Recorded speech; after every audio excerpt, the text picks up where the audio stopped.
Well, hey, folks, Sunday fun day. How is everybody today? I'm tired today. Sunday's my day to decompress.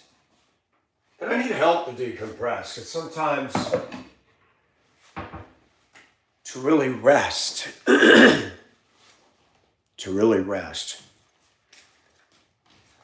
how about to really talk with God? How about to really sense God's presence and talk to Him more than I spend time talking on this? Hello, Fire Stick. How are you? And welcome from the UK, as always. Don't we only wish? I wish I could open the window, feel the breeze, and hear God's still small voice, and He calls me, and I step outside and walk away with Him forever.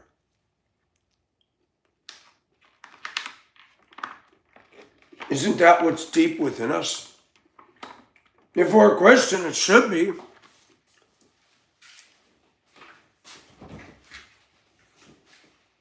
The world is truly not our home. Not at all. We're just passing through. Pepper jack cheese. This stuff is pretty good.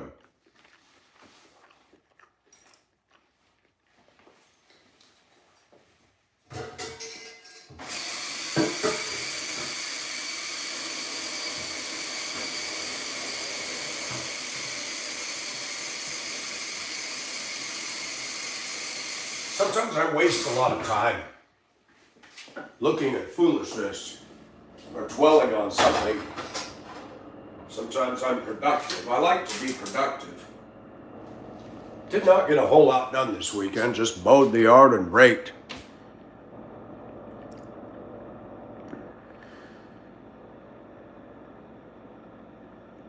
Yeah, Fire Stick, I think it's the truth. You know, the world is like a washing machine. You go to work, you get out there,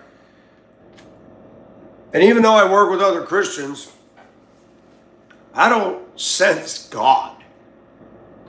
You go to work, and you get around people that are at various stages of whatever. Most of them are unbelievers, and you do. I used to hear a pastor say at the close of his sermon, he said, "Don't let this wash out of you by the end of the week." Hello, Gage, how are you? And it's true. The world, the cares of this life, choke out the word.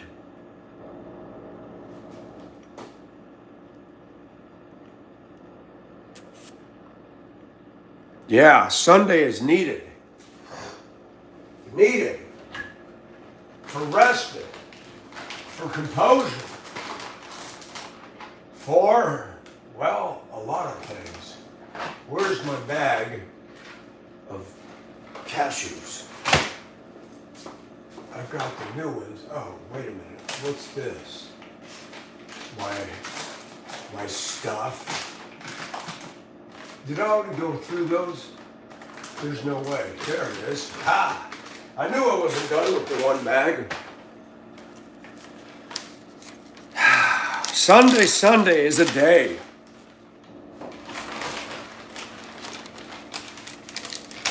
How's everybody doing? How's Gage? How's Fire Stick? Everybody okay?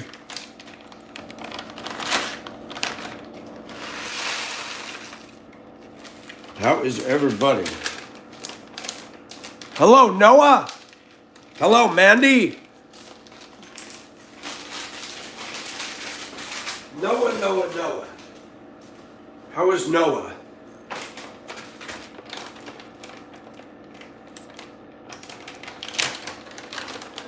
I wish I had the week off.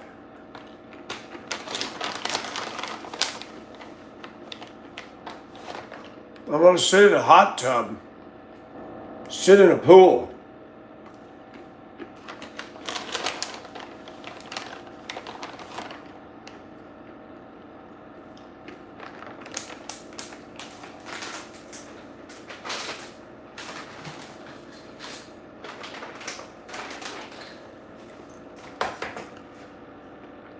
Yes, Mandy. I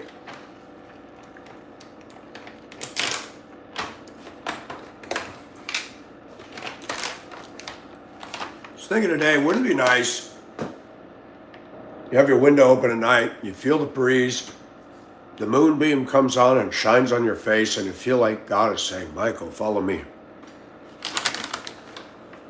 And you just walk away from everything you know and go walk with him. What an experience that would be. I think that'd be awesome. The pastor was talking about prayer. He said, how big is eternity? God inhabits eternity.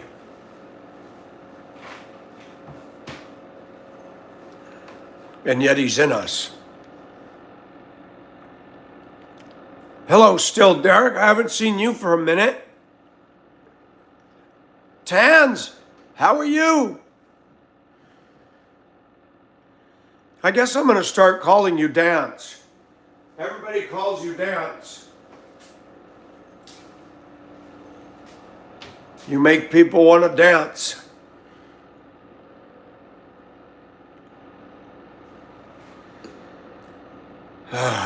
Why is it on Sunday my body just feels exhausted?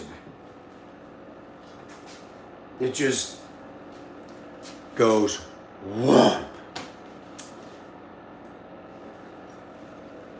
I know why God said 6 days labor, 7th rest. You got some people that never do that. Hello, JD, how are you? Hi, Ricky. And I got your message. I'm glad you watched that. That was one of the videos that the clown stole. I did that video with my laptop riding the ferry, and I added that music. YouTube at that time allowed you to add music, and it was longer than 30 seconds. And that music and the ocean and the Hong Kong skyline, I watch that once in a while because it's so cool. It makes me sad. My face looks sad because I knew I was leaving soon. And I would never see that again. Oh boy, here we go, folks. It's Eat Up Sunday. Dun, dun, dun, dun. Oh yeah, folks, and tuna and veggies. Yep. The one and only original.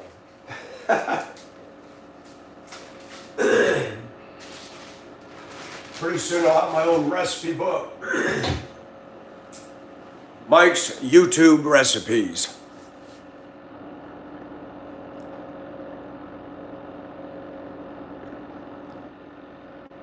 Thank you for that, still Derek. Annie's is good. Mandy, you buy it too? JD's in Michigan. I went through Michigan years ago. Good old Michigan. Michigan. Went right up to the UP, across the Straits of Mackinac Bridge. Yes. Lots of pasta.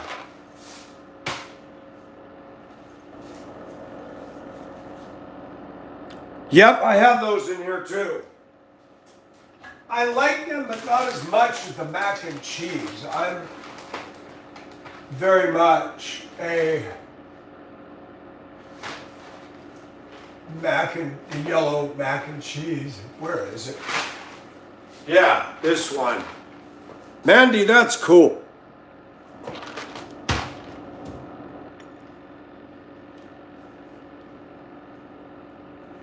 No, I don't put mayonnaise and relish in there. No. I don't even use mayonnaise. I can't have it. Where's Jim? Who's Jim?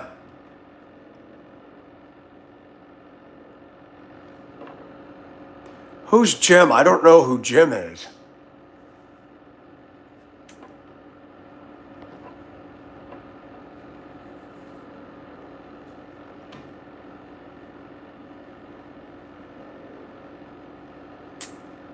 Oh, Fire Stick, you're a mess. Why are you fascinated with body odor? I just don't understand why. BO is gross.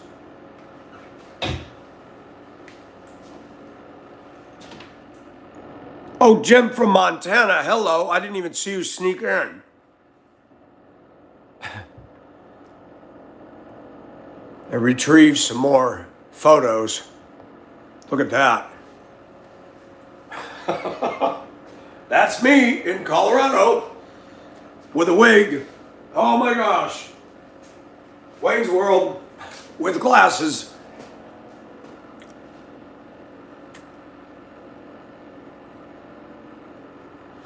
Yeah, I don't like body odor on a man or a woman. If I smell it on a woman, that's a done deal. Something about odor is very strong with me. I understand that we're not going to be smelling scented all the time, but I remember when I was in high school, there was a gal, Veronica. She was beautiful, long hair, but she had body odor that didn't quit. Some people are allergic to deodorant. I had a redhead sit behind me on my school bus for, oh, what the heck was it called? What the heck was the high school called in Spokane that I drive for? I can't even remember the name of it.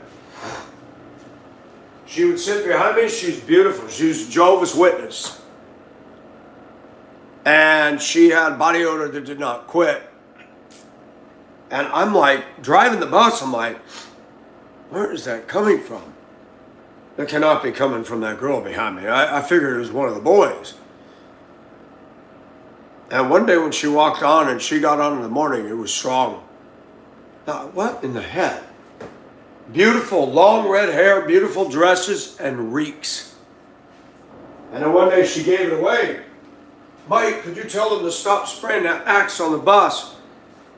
I said, I was just about to say something. She goes, I'm allergic to that. I can't even wear deodorant because of the smells in it.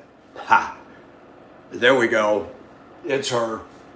So I drove with the driver's window open.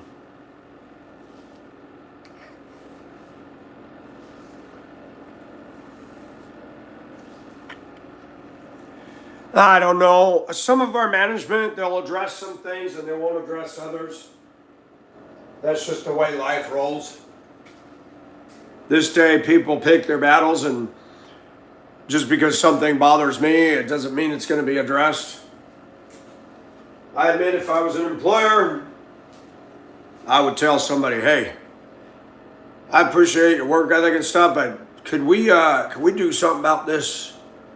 Because I'm getting complaints, and it's right. And when you drive the truck, you smell the whole truck up like an armpit.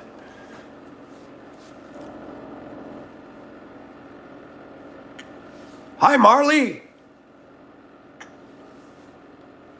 Hello, Nellie. How are you? Drew, I want you to know I prayed for you in church today. I was thinking of you. You went through my mind in your sobering confession last night. I said, God, help Drew today. Help encourage him. Yeah, she's allergic to smells. There's all kinds of deodorant, though. I like the men's Old Spice. Some women are using it. Anything that's white, the roll-on stuff, the screw-up stick, don't use the white. It ruins t-shirts. It leaves white stains, and then it turns it crusty hard. It will not wash out.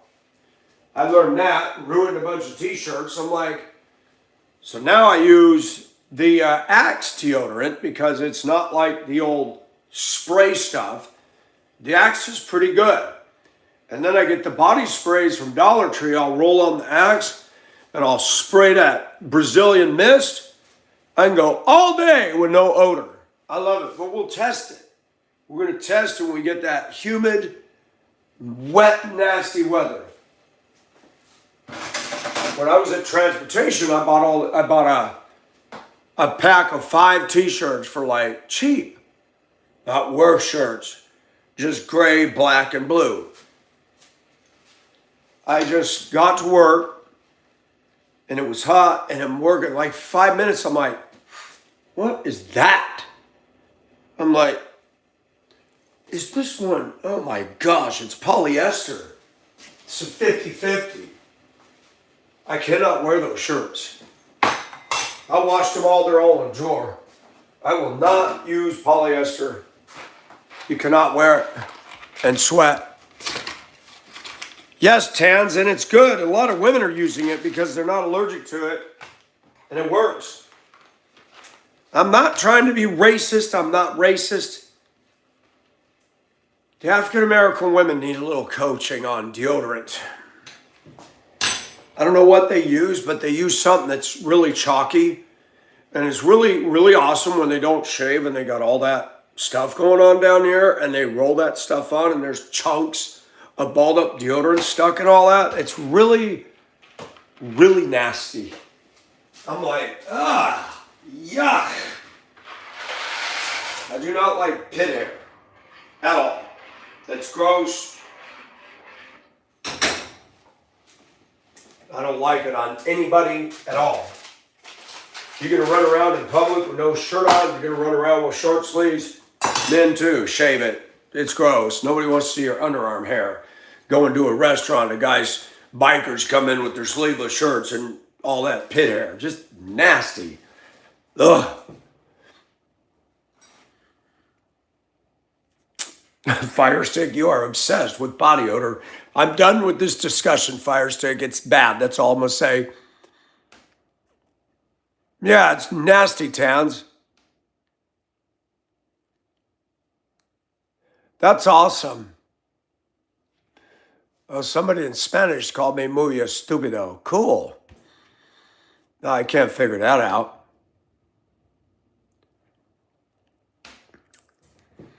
Well, I do once a day here. One thing I don't have is feet. Like old man feet. Oh. You ever smell an old man shoe? Man, that smells like nasty cheese. Shoot, I remember Grandpa's shoes. He put them in the closet. They had to put those Dr. Scholl's foot pads in there. Or the powder. Nasty.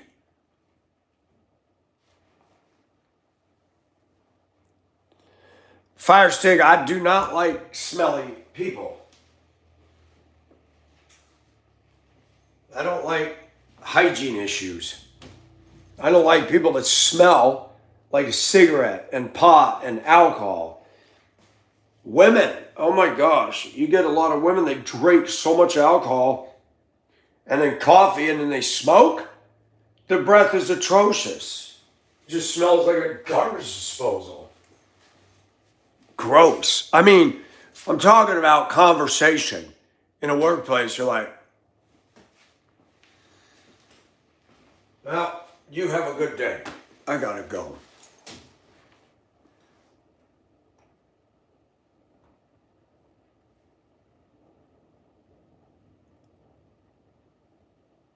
Construction orange.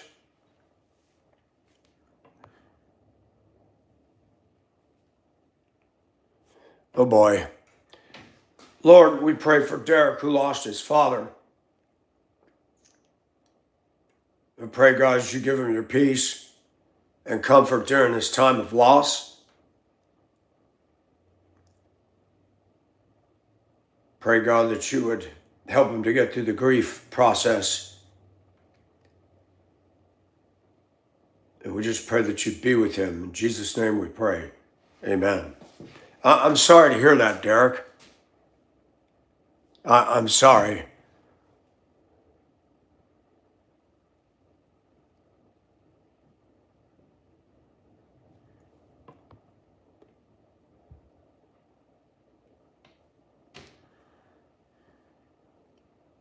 One thing I learned, if you get shoes wet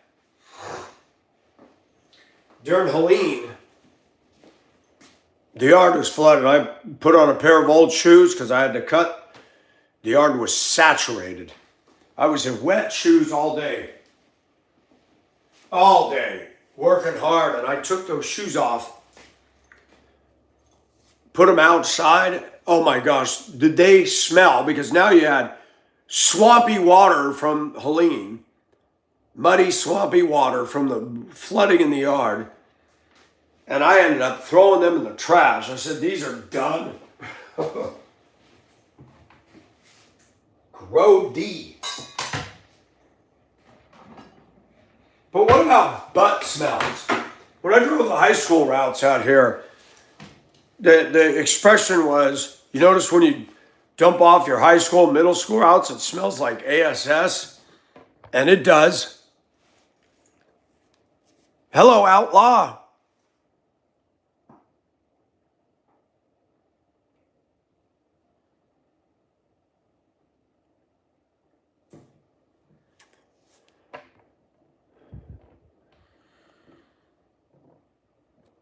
Derek, I'm glad at least you had a good relationship with your dad. That's blessed.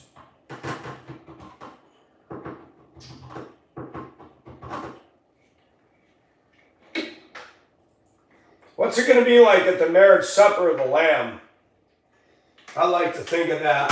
Can you imagine if it was a long, long, long, long table?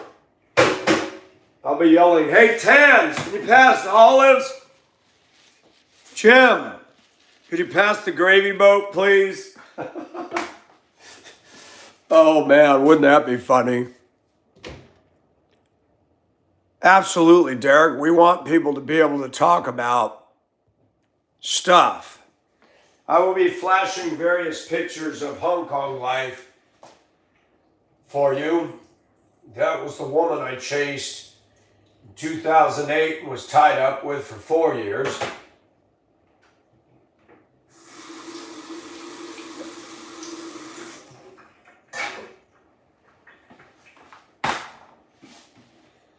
Those are my photos from videos and stuff that I took when I was over there. I think I took 2,000 pictures over there.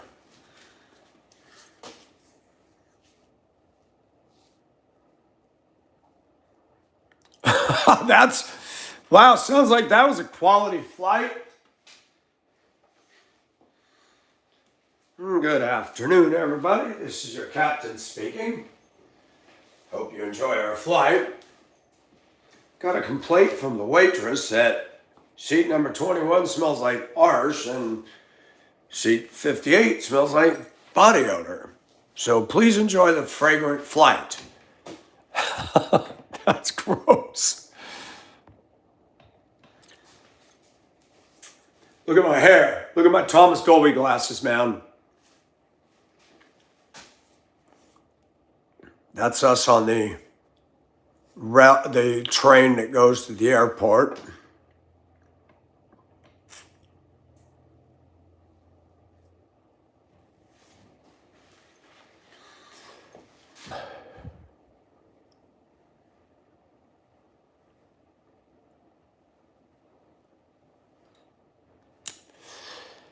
No, I'm sad that I wasted time. I don't hate that woman. That was not a good call for me to go out after her. A lot of those women want an excuse to come to America, and it took me 4 years to so much confusion. And again, no peace. I miss those. I still have those, but they're scratched and my prescriptions changed. Hey, Coupe de Ville, how are you? This is us when we went to Macau. Man, I gotta find out what I did with that shirt. That's got like the Hong Kong medallion on it. I don't know what happened to that shirt. Oh, you know what? I think I've got that packed. I think that's in my red box in my room in the plastic. But yeah, I was definitely into an exotic frame of mind back then.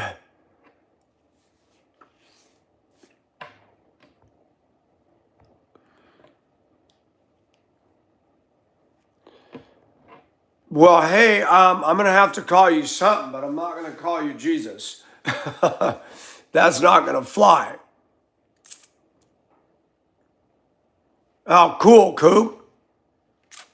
Well, but it didn't work, Mandy. It was a total epic fail. This is Irene on the far right. Karen, who turned out to be one heck of a snake. Myself and Beth. Beth was about 4'1". Laiwa Hotel.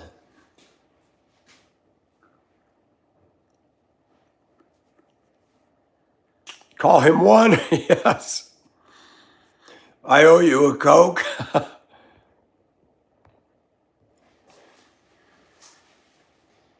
That's near Sokuwan on Lama Island.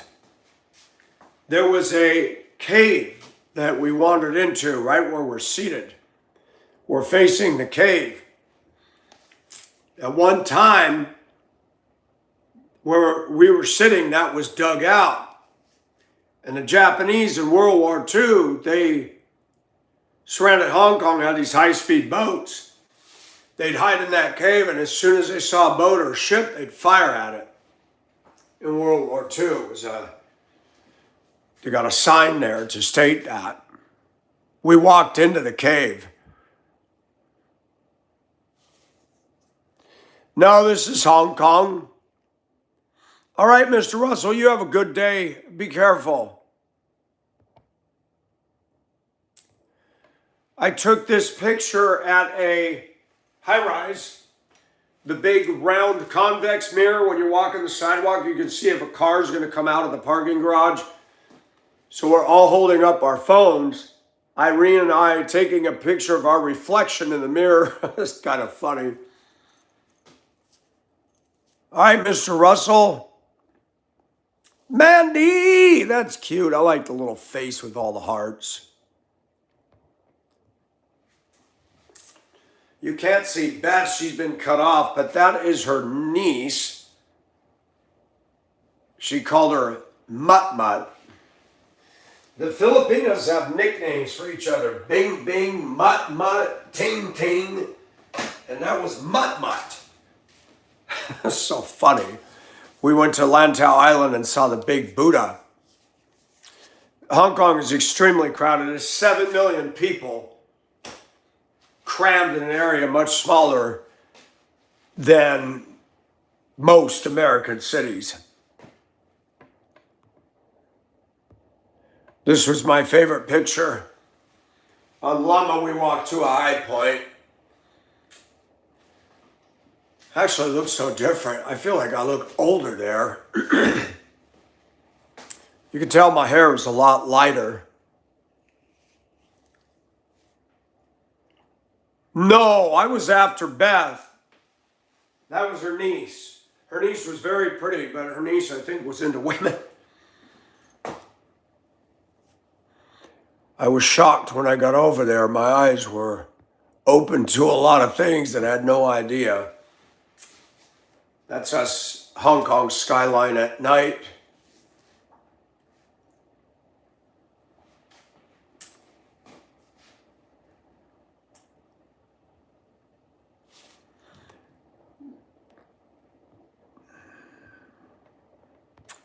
This is us on the ferry going to Lama. I'm actually holding her. She was very small.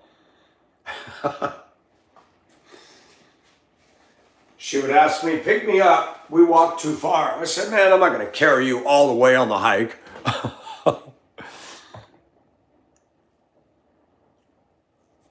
I was over there on my passport. That's why I didn't have a working visa. I left in 2012. I did, because I was in love with her and I was in love in Asia. But there were problems. I kept believing in her and she was, yeah, it's just, it's not, there's no point in talking about it. I thought she was beautiful. She was 6 years older than me. So she will be 66 this year, or she already is 66.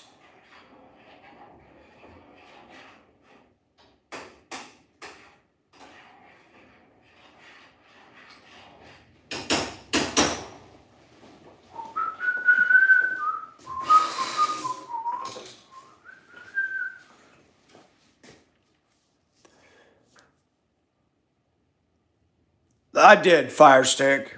I was head over heels for her. I was.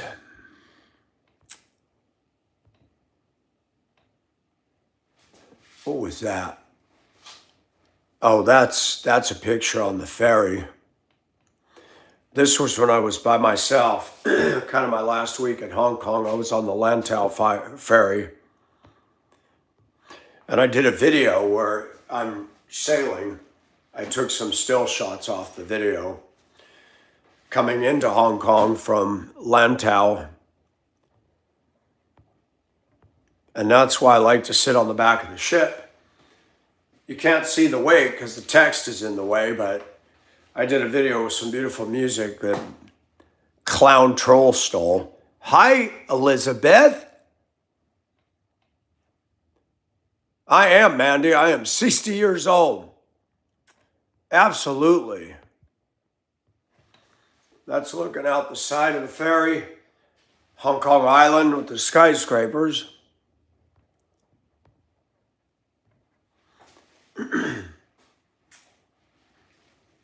Love the boat ride every day, 45 minutes, South China Sea. The sun was just rising and coming up over the ocean. It was so beautiful. And that's me at one of the little parks on Hong Kong Island. You can see the Chinese pagoda behind me.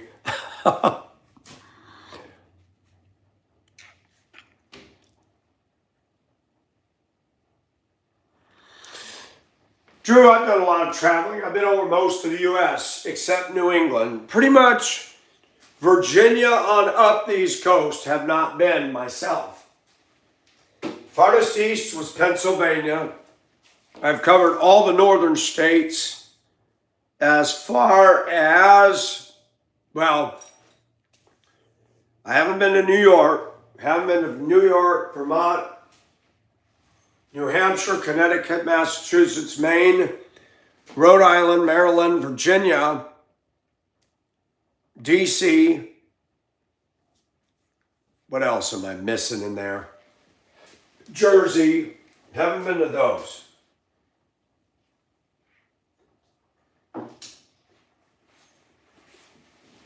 I know one thing. It sure would be fun to go visit Bridge.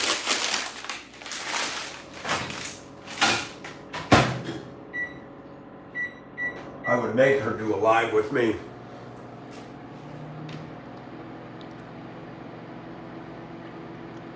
Drew, that's awesome. I would love to go to Canada. It'd be a lot easier than going overseas.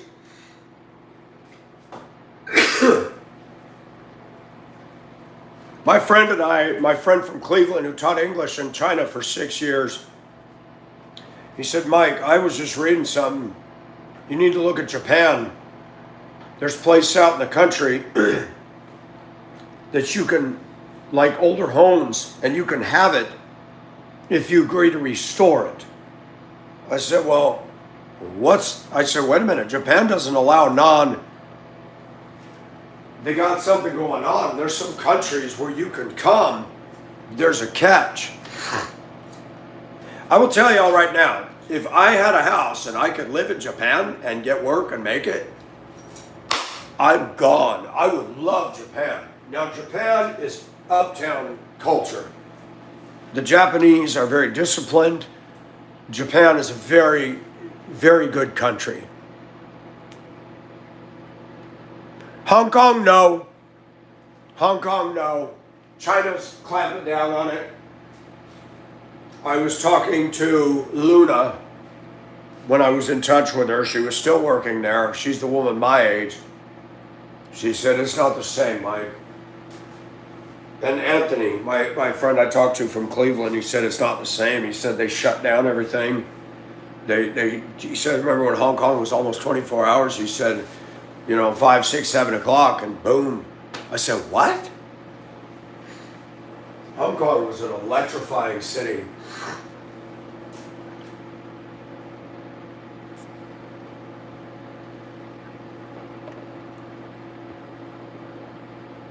So this is the clown that decided last night to take an assassination attempt on Donald Trump.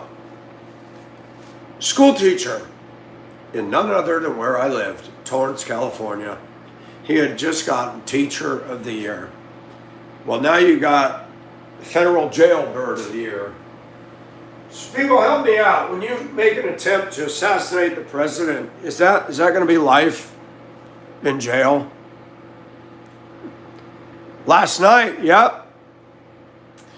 Look at him. That asked the question. This is a school teacher. They caught him. They got him face down. They got him flat on the ground. The feds had him right now. Not dead. Is there going to be life in prison? Yeah. Gala event dinner with the journalists and the media, and all of a sudden shots are ringing out. And it's like, wait a minute. How do you get a guy coming in there with a shotgun and a pistol? You know, the Secret Service is supposed to be vetting everybody. How did this guy get in there? Yeah. I'm gonna say something. Trump has his problems. We're going to talk about that. But I promise you this. If somebody is successful at assassinating Trump, I'm going to tell you all right now, there will be people in streets of America who will come out and start celebrating that. Make no mistake about it. And that's hideous. I don't like Joe Biden, but if any of us is supporting that kind of attempt, that's not right. That attacks our system. That attacks our way of life. And to the Democrats, I read on the ABC News link today on YouTube, they talked about this guy who's a school teacher, and I read the comments. And one guy said, well, I'm going to go back to my ham sandwich. Nothing important here. Somebody said, oh yeah, that's right. I'm making baked potatoes. And they were all bragging and joking about their eating. I said, I'm going to go eat some food too. And I'm going to pray for all these people with these rude comments that hate Trump so much that they find another country to live in. That is what angers me. If Biden was assassinated, that's not okay. If we encourage that, then we're no different than the Democrats. I don't like Biden. I don't like the Democrats and what they stand for, but I want to make another point here that needs to be made. They're the ones that want to ban the guns. Why is it it's their people that are shooting at the president? Why? Answer that, Democrats. Answer that. So I would very strongly recommend they take the guns away from the Democrats. Okay, that'd be a good place to start. You want gun control? The way to get gun control is to take it away from the people shooting everybody, which is the Democrats, which is the street thugs, which is the gangsters, which is the drug dealers. Don't let them have a freaking gun. Simple. I believe in the right to keep and bear arms, but I don't believe in the right to keep and bear arms for people that are going to do stuff like that at all. And I'll have to read the comments, but I'm trying to get this dinner underway. It's ridiculous. And I did have a good talk with my friend on the phone today. It was a very productive talk. He's the one guy that I can talk to. I've known him for years. He met me through my former Pacific Ocean Asia channel. He stumbled on my channel and said, oh my gosh, here's a guy talking about the very things I've noticed, and I thought I was the only one. We've become good friends ever since. He graduated top of his class. Didn't he go to MIT? Computer engineer, yeah. Hey, Heather, how are you? Wrong oil, Michael. Molly, and I appreciate that. I appreciate that honesty. You know, I'm going to be honest. Anthony and I had a very good talk. And we both have come around to the same conclusion. We voted for Trump because he's stood up for America. He started to get control of this immigration crap. But this war in Iran, and he is finally, he said it. He went after Venezuela and Iran for the oil. Bush, he lied about it. That's why they went after Iraq. Dick Cheney and Halliburton. That is not a reason to go after Iran. And they couched it in terminology about nuclear weapons. And I'm going to quote to you what my friend said that I didn't even think of. He said, why didn't we go after North Korea? If they get a nuclear weapon, they're going to use it. And that is an oppressive regime, and they've keeping more than half their people in starvation. So the U.S. is not always good. Our motives for why we get involved in stuff is suspect. And we started talking about World War II. We did not go to World War II to go after Germany because they were doing bad to the Jews and other people. That had nothing to do with it. You get on YouTube and there's a video about the SS St. Louis. It was a passenger liner, a German one. And World War II started, before the U.S. got involved, Germany was being ridiculous. Jews started getting on the ship to get out. They came down to Florida. The U.S. would not let them in. They went down to Havana. They were promised. Havana said, nope. They came back to the U.S. Nope. They went to a couple other places. Nope. The German captain of that liner was distressed. He cared about these people.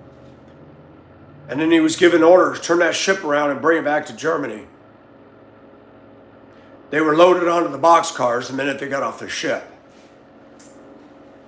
The United States did not let those Jews take refuge here. That's a fact. And sometimes we wave our little flag in the air that we're so good. We got involved with Germany because Churchill was getting his balls racked in the UK. The Blitzkrieg by Hitler's men in London, he begged the U.S. to help. And we did. I'm not knocking the U.S., but we got to be honest. No, Heather, it is not. I could live in Japan. And pardon my French, some of the bullshit that goes on in this country does not go on in Japan.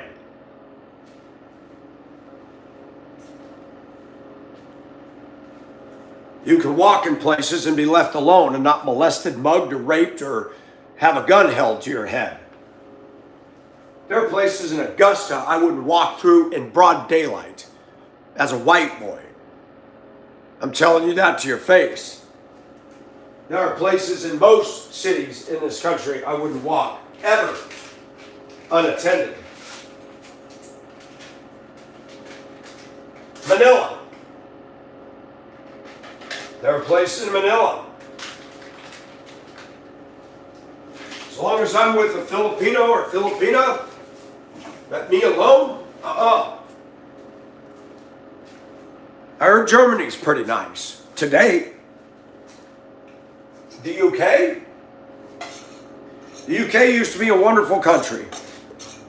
It has been wrecked by wokeism, and for some silly reason, white people decided to talk crap about white culture and allow all these immigrants to come in that do not value our values, our culture, our anything.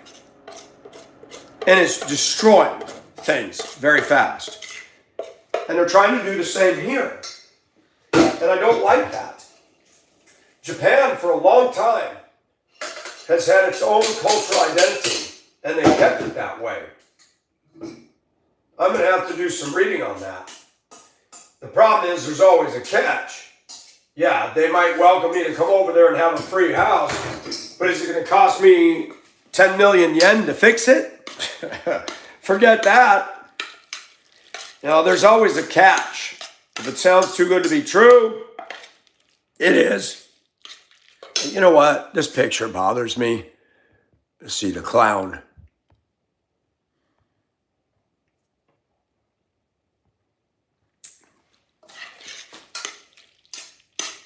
Trump and Anthony and I both agreed Trump should not have gotten involved in Iran.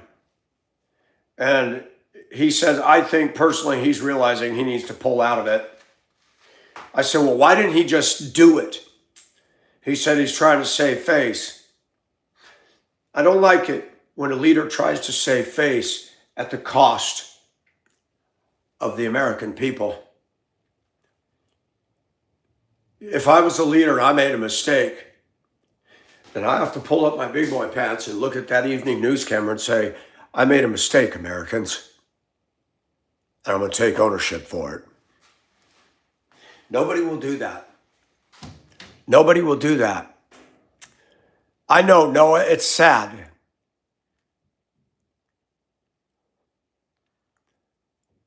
You know what, Bree? If I could get work in Australia and live there, but I heard that housing is extremely expensive. I would go to Australia. Years ago, I said I wouldn't. I would now. I'm 60. I don't know if they have any use for me. But seeing the people come into this room, I tell you what, I would go.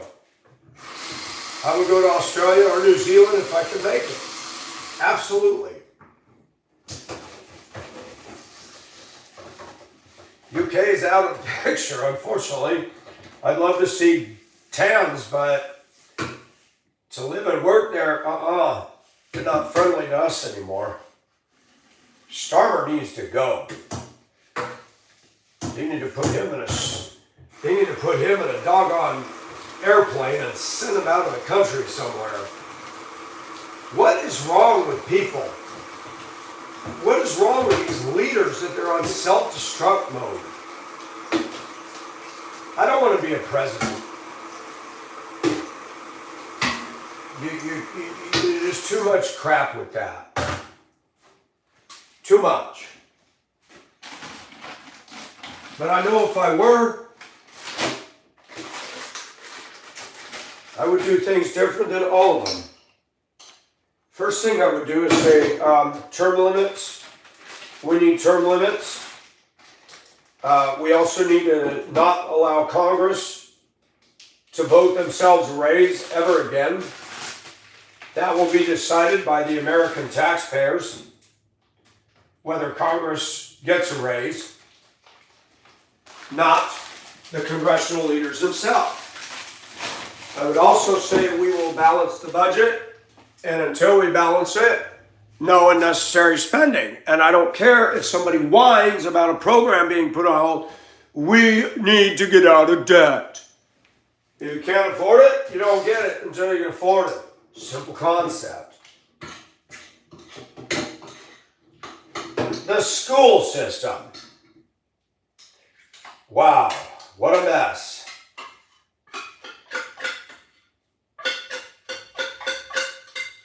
Did you know that with the marijuana, people aren't going to like me on this one, but oh well, let's roll that beautiful bean footage. The states are actually violating federal law on the drugs, but the feds aren't enforcing it. They could go to Colorado and all these states that passed recreational use marijuana, and they could punish them for that and deny any federal funding for any of their projects. And I would support that 100%. You want to allow drugs? Then you fund it.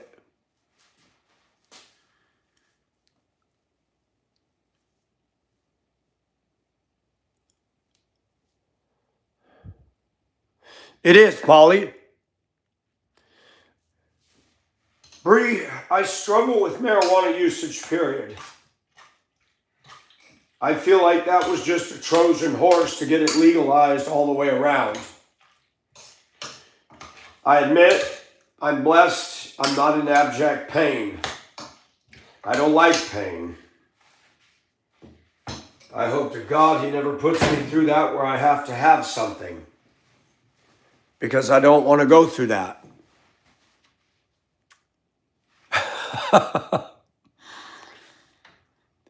legalized heroin in Canada. Finch, really?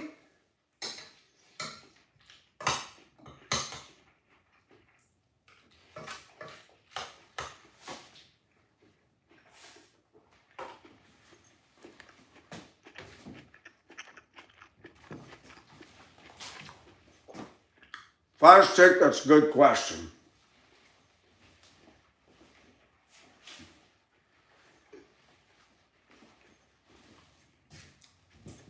I grew up in California. I came into the world when the hippie generation was going fairly strong.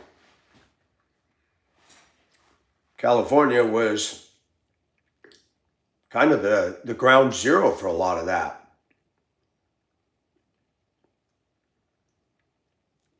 Saw the old school buses painted with paisleys and peace symbols and make love, not war. And I saw the drug culture.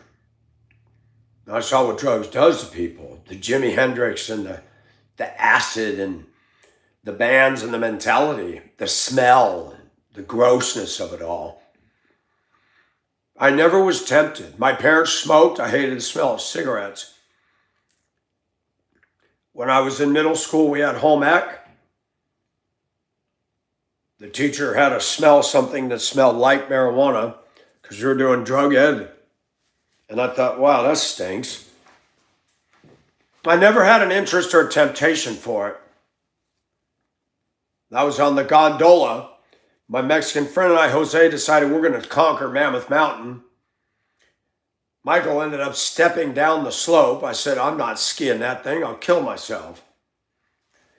And some guys got in at station 2 and immediately start lighting up and passing a doobie around. Jose and I are looking at each other and the whole car is filling with marijuana. I'm like, man, they're going to get in so much trouble when they get off at the top. They get off and hand the tote to the lift operator. I'm like, oh, okay. The pot was just nasty. We were kids. And these tourist adults got in there and just lit it up.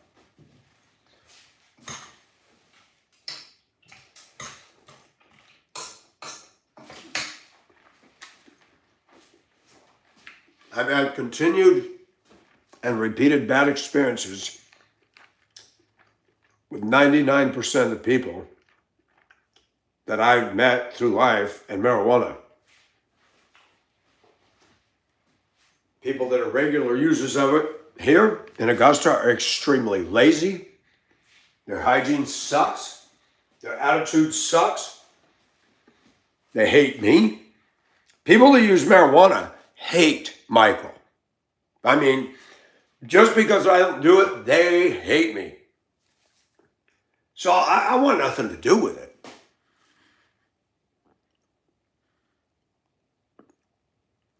Hello, Janine. Yeah, they were using cocaine, PCP, barbiturates, angel dust, heroin and crack.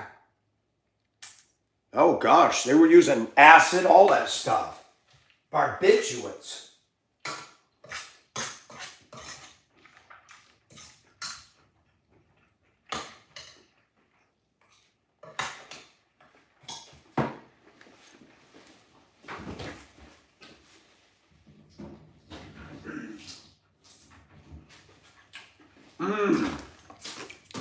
Peach strawberry.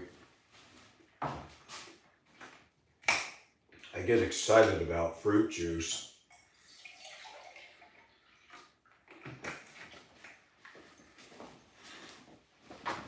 I'm a rare person, guys. I don't follow the crowd on just about anything. Well, Cheryl, I appreciate that. When I drove the school bus here, the kids that were doing it were so hostile, so disrespectful. They'd light it up on the bus. I'd stop, pull that brake. I'd say, I've asked you guys not to smoke on the bus. I wouldn't accuse. I said, somebody's lighting it up. The minute I stopped to come back here, y'all flipping it out the window.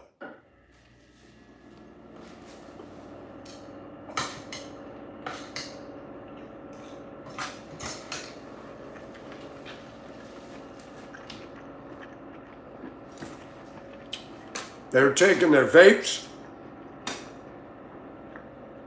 and trying to ignite the back of the seat vinyl.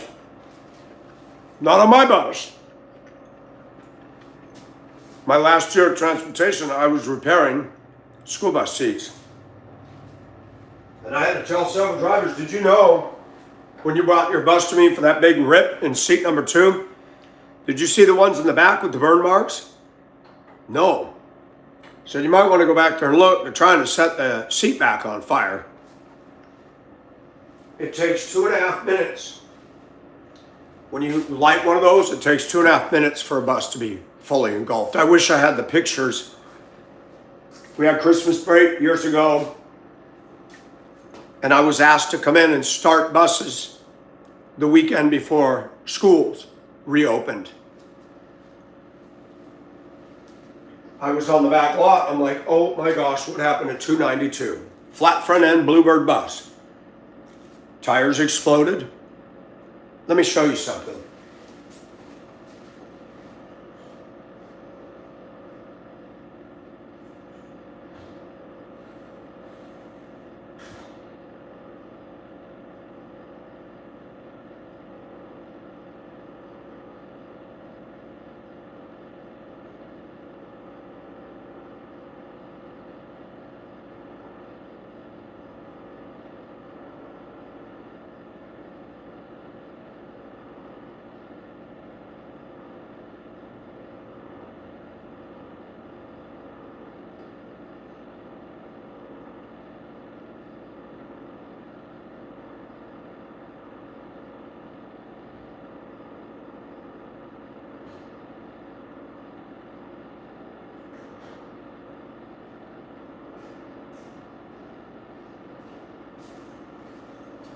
There was an arcing underneath the battery compartment under the driver's seat.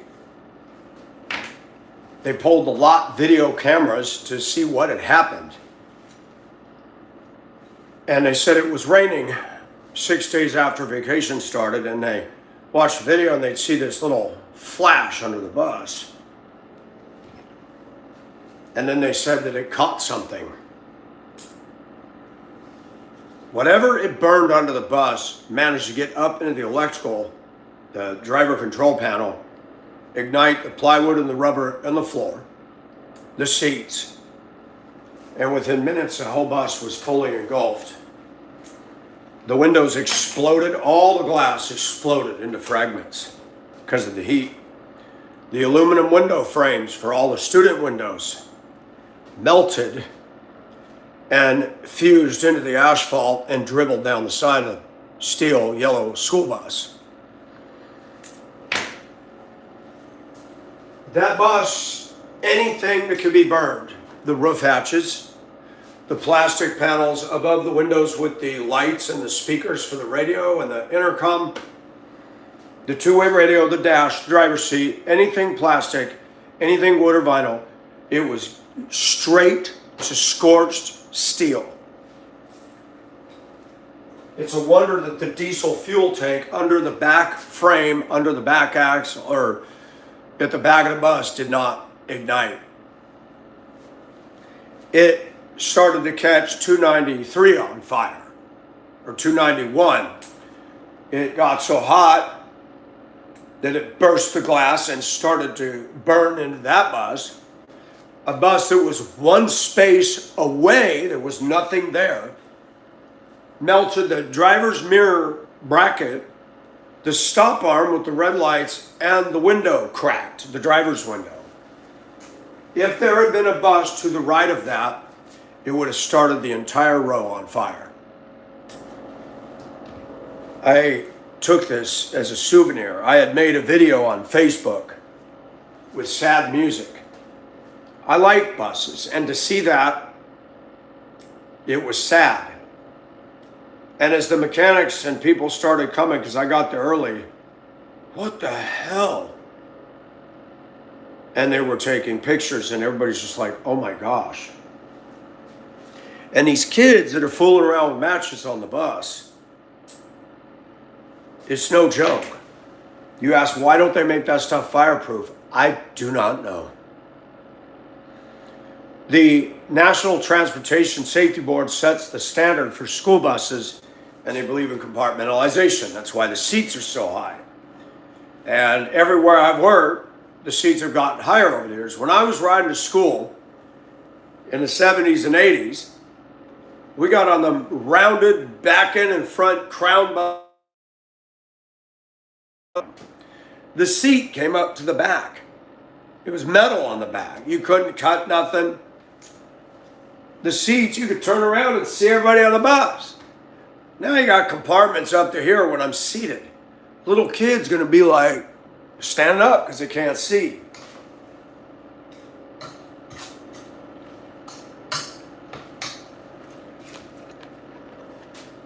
That's aluminum from bus 292.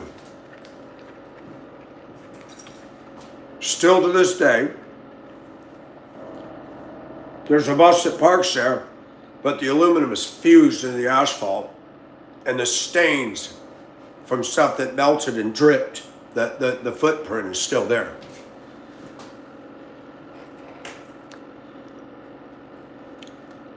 Honey, I only stopped a couple years ago. The kids are worse. The bus's quality is getting worse because of DEF, the diesel emission fluid. Buses don't get to burn hot enough to burn out the junk. So the diesel particulate filters are clogging up. Bus throws code, the bus runs rough. Check engine, stop engine. They're not like a semi-truck where you're getting on the highway and going 65 for hundreds of miles and burning all that stuff out. And that's because of our green people have screwed with everything.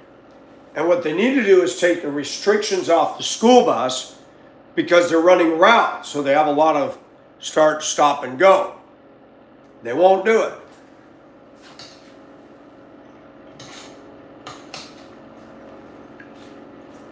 In the name of saving the earth,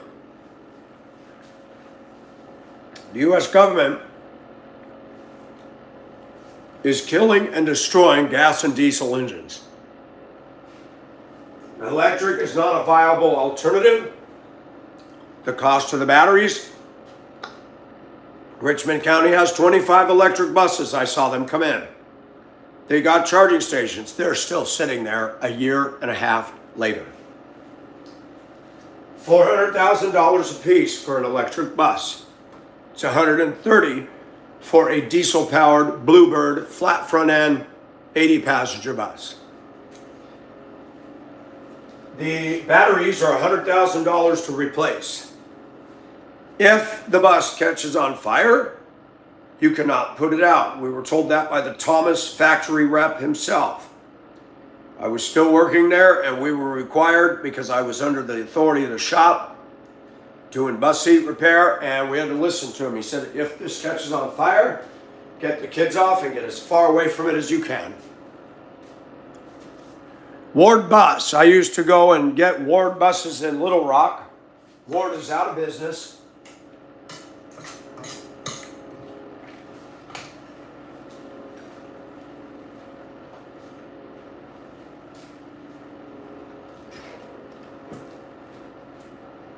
Ward was one of the cheaper bus bodies. Wayne, Collins, Bluebird, Carpenter. Thomas is still in the business. Bluebird's still in business.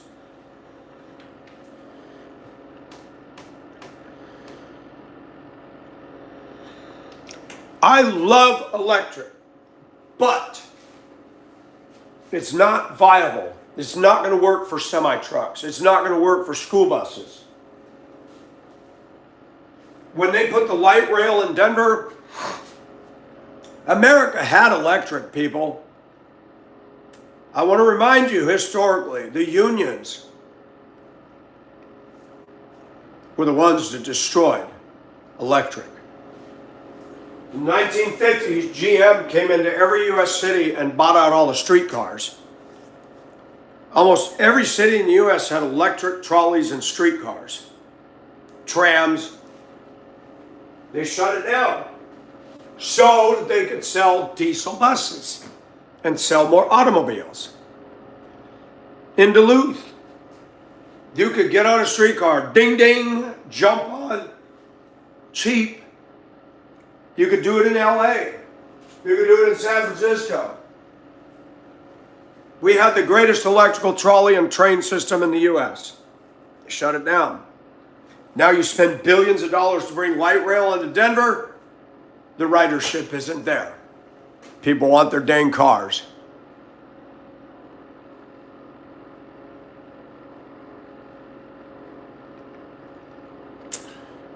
Yeah, Janine, that I was part of that here, March 16th, when the school shut down for COVID. We were asked to still come to work 2 days a week and drive the school buses to take the cafeteria people worked, and bagged up all the food, and we handed out the bags to the students in need on routes.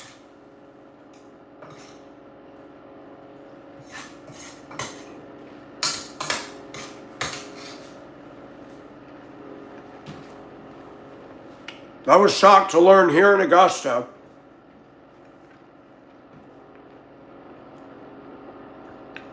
there's many children here that will not get food at all unless they're at the school. Very sad. 75% of these kids are raised by a single mother. A lot of single mothers are a mess. Drug addiction, alcohol.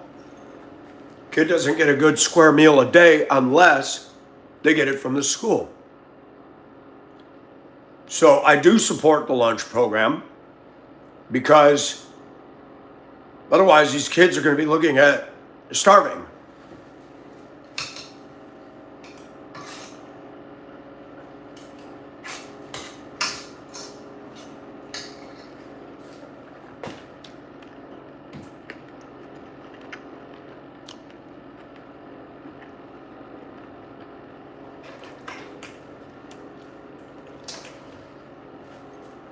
The problem with electric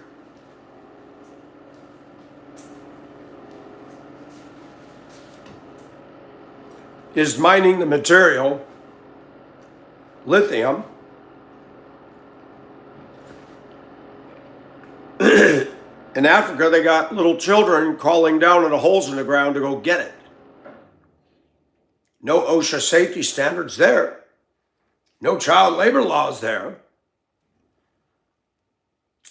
Yeah, bluegrass, it's a bitter-edged, double-edged sword.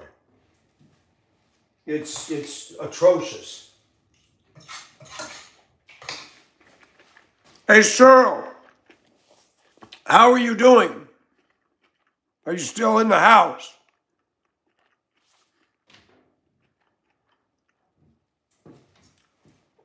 There is no excuse in this country for kids not to get good food meals a day. There is no excuse. When we're sending tax dollars to other countries for gender awareness and crap like that, I got a problem with that. Girl, can you put ice or heat pad on it at all?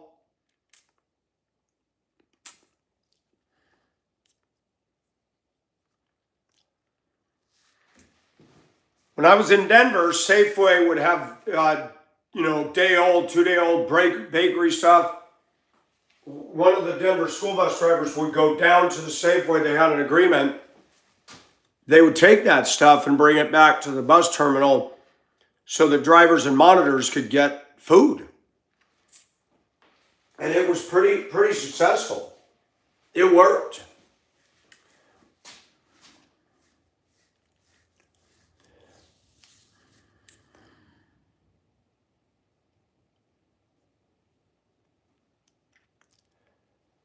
Cheryl, I want to.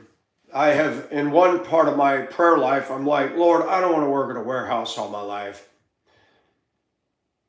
I didn't go to college. I'm not going to college at 60. Can't afford tuition. Not going to qualify for grants.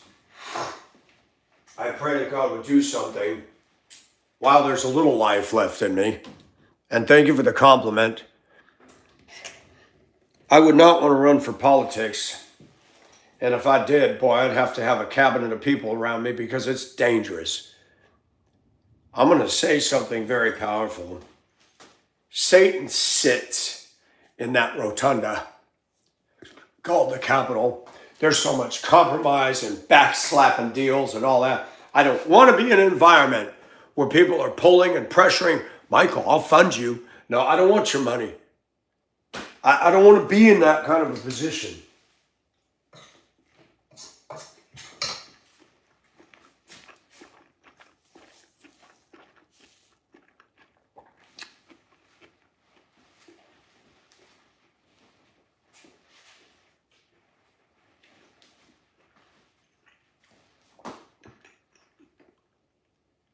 In 2023, I got off the bus because I got vertigo. That was a long-term effect, or that was a gift from getting COVID. I haven't had an attack, but I had several that year that culminated in the summer, fall of 2023, where my head was spinning so bad. I went to the boss, I said, I was out 4 or 5 days, twice for the episodes. And I had submitted my resignation. I was going to sell this house and just go somewhere. I said, the boss said, could you come and talk to me first? And I went and I said, let me do this. I want to keep my job, but I cannot drive right now. I want to ride on the special ed buses and see if I can work through this. And the dizziness was there, but it wasn't as intense. First week I started riding with a female driver. I'd put the window down and have the wind blast my face. And I worked really good with sped kids. The drivers are fighting to have me on their bus. And I did it for 2 years. I got overtime. I took a huge cut in pay. I was $12.99 an hour just to be a monitor. And they bumped me up because of my experience as a bus driver, but I jumped down from my bus pay. But I got so much overtime that I didn't hurt. Then in the summer, when the school bus was done, I'd go and help the guy repair bus seats for 2 years. So I worked year round. They had me on behavioral buses.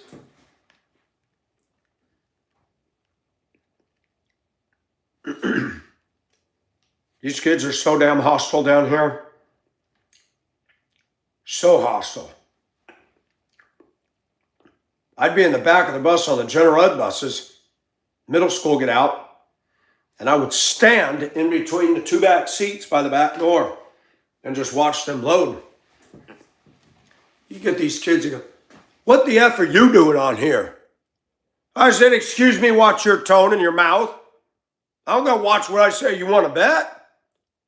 Who are you? I said, you don't need to know who I am. It's my badge. I work for Richmond County. Sit down. Man, why do we got to have somebody on here? I said, because your driver telling me all acting up. And the way you talk to me, I see it's already starting. Now sit down. You ain't going to talk to me like that. And then you get a brother. Don't you talk to my sister. I said, excuse me. She want to cuss me out. I'm going to tell her very firmly, sit down. You sit down, mind your own business. I said, hold on, driver. Hold on. I walk down the aisle, I go in, I get the principal. I just had 2 kids get on the bus and do the following things. I would appreciate it if you'd back me up. Principal come down there and said, what's going on? I'd tell him, I said, that one and that one. You, let's go. What? No, get off the bus. I'm like, yeah. The other kids suddenly sit down. This guy's not playing. One guy even said, one of those teenagers with a big old afro said, he not playing, man. You better sit down. I said, you got that right. That boy's going to be a scholar someday. He got it. Now just enjoy your conversation, enjoy the ride, and act like human beings. There won't be any problems. I tell you what, I was tired of the stress that caused. I'm not a big guy.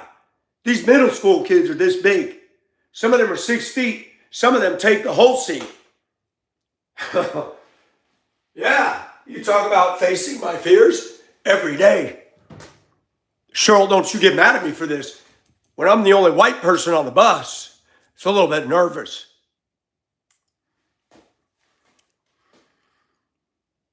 Cheryl, you're awesome. I am not prejudiced, but there are problems down here. And a lot of them are being told that whites are bad and whites are this. And I'm like, y'all need to stop listening to that crap. And you need to take person on an individual basis, just like I do. If you prove to be an arse, I'm going to treat you like an arse. That's how it goes. I told the kids on the bus, I said, I'm only prejudiced against one group of people. Jerks. And they all laughed. Do you think I'd get voted in?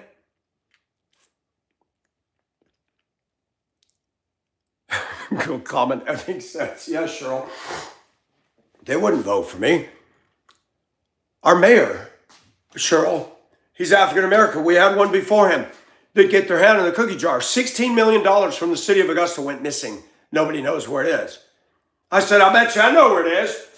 Somebody put it here, somebody put it here, somebody put it right here. If I'm in office, I won't touch one penny that's not been appropriated to me.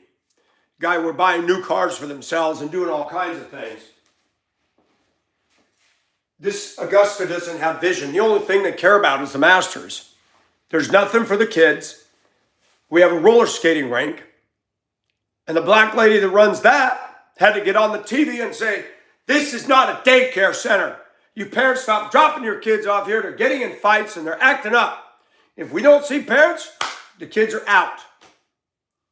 We need something for the youth. We got Boys and Girls Club. We got Y. They're over bloated or overextended. They'll have nothing for the kids here. Dave is all right. That's right, Mandy. They do know it, but you know what?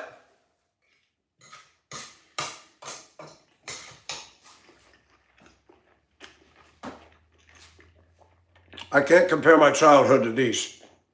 But I went through abuse and stuff. Granted, my parents weren't doing drugs. I didn't have to worry about going without food. I lived in a, lower middle class neighborhood as a kid. So, I was spared a lot of the yucky stuff that some of these people see today.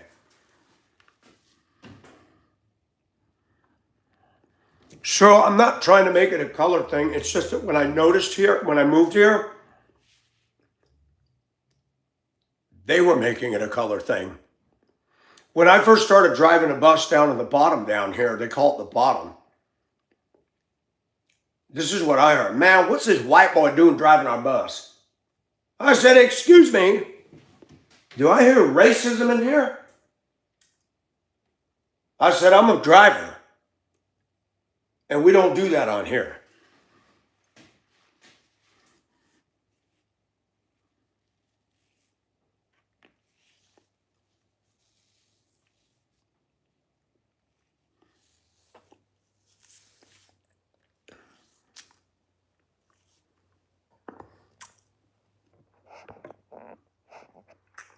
Cheryl, you're taking that out of context.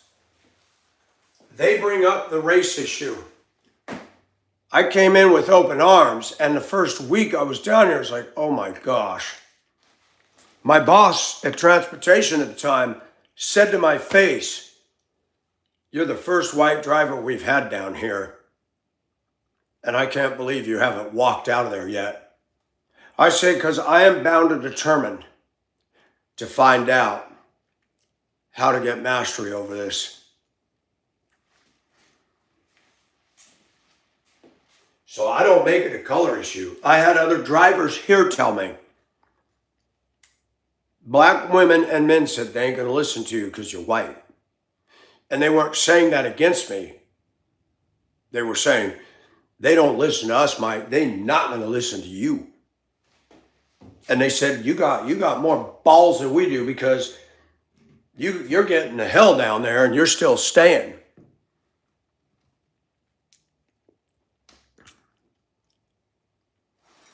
Cheryl, I get what you're saying. I'm sorry. It's just that I live here and I've lived all over the country, and here the race thing is kind of shoved in our face.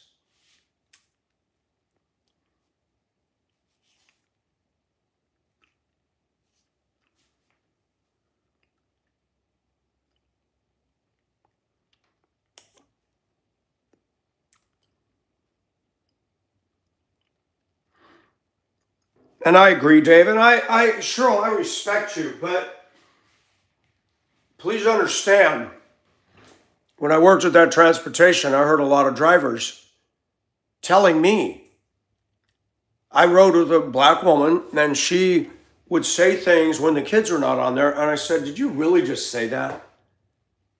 Well, you're white, you wouldn't understand. Oh, that's a white person thing. We don't listen to that. That's a white person or food.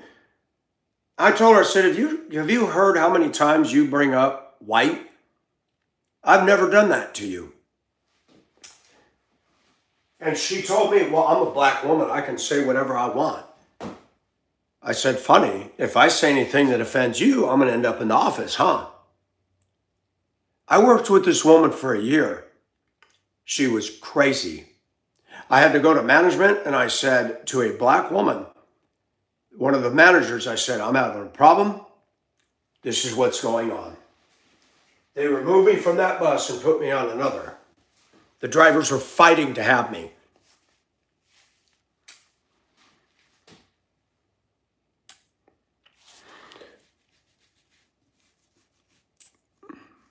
No, and I'm not about being rude. I like Cheryl. I want Cheryl to work through this because I'm not racist. I've dated black women. I try to make peace with people. I try to build bridges with people. That's it.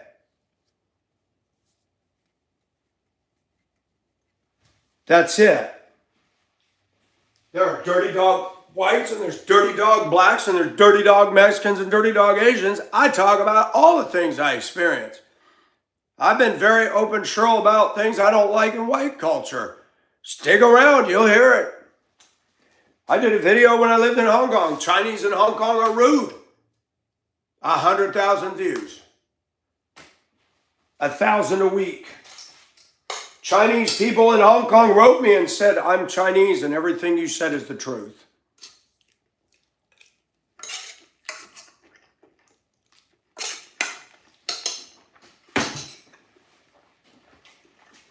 I don't care where I live. God allows me an ability to discern and to find the fingerprint and the pulse of the culture. I consider that an asset. It is a cultural issue, absolutely. Hey, Jordan, how are you? Cheryl, I love you. And I want us, and I want people to be able to talk without feeling like it's racism or it's an attack on you. I'm talking about what's going on here. You come and listen to me. So I know you don't have this hatred for whites. You are showing by reaching across the aisle, and we all need to do this. But we can't ignore the issues. We can't do that. There are issues, and they need to be talked about.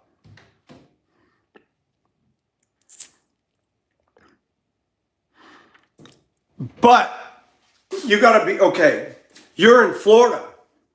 I'm talking about what goes on here with these people. I'm accurately retelling. And you cannot take offense at that. If I'm directing that at you, That's another story. Of course I have issues. I went on that rant this morning about myself. Did you hear it? I got lots of issues. But my channel's my therapy. I talk about it. All right, let's change tune. Back to the president. This repeated attempts at trying to take out Trump, whether you like him or not, that should concern everybody. People in America got to stop. Whether it's a community, whether it's a neighborhood. We have got to find a way to get people to realize just because you don't like somebody, you don't agree, you don't kill them and shoot at them. That's not what this country is supposed to be based on. The Bible doesn't go for that. And we need to realize that this violent culture needs to stop. And the Bible says, as in the days of Noah, so shall the coming of the Son of Man. And what was going on in the days of Noah? Violence filled the earth. Man, what was their problem back then? They couldn't steal cars. I don't think they had drugs going on in the days of Noah. What was the problem? I don't know, but they were violent.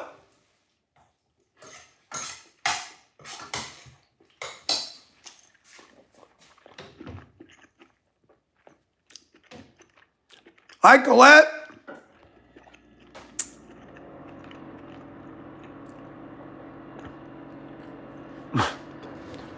Eating cats. Colette, what's that all about?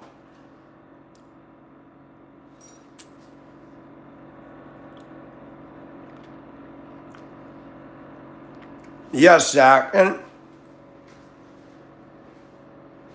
even me, I have to work on maturing. I need to embrace the culture of Christ. Every one of us in this room has a culture. Every one of us has traditions or nuances or things we hold dear. Sometimes some of the things we hold on to conflict with God.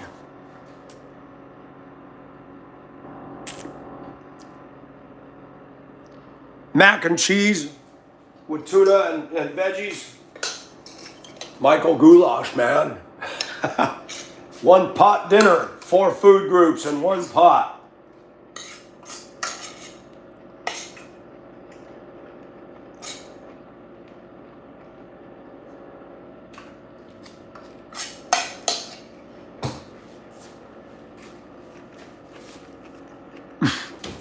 Zach, no.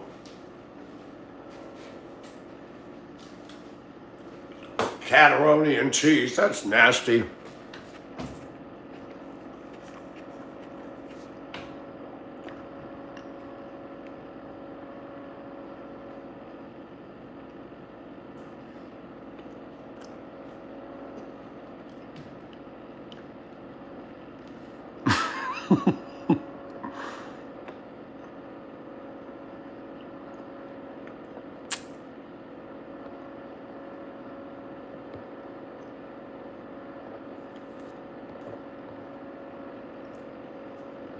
I voted for Trump because I like his stance against illegal immigration.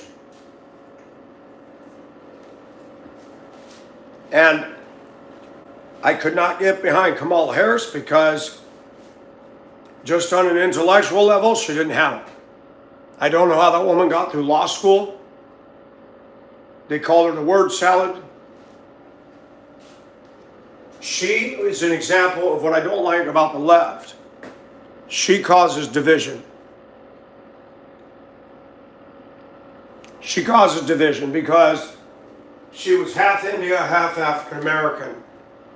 And the media wanted to play African American.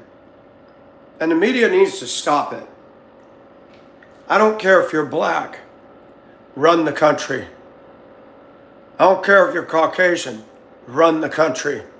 I don't care if you're Asian or Hmong or Mexican, run the country. Do what is good for the Constitution. And as a Christian, we should be doing everything as unto the Lord. Now, I realize that Washington doesn't have that as their mantra.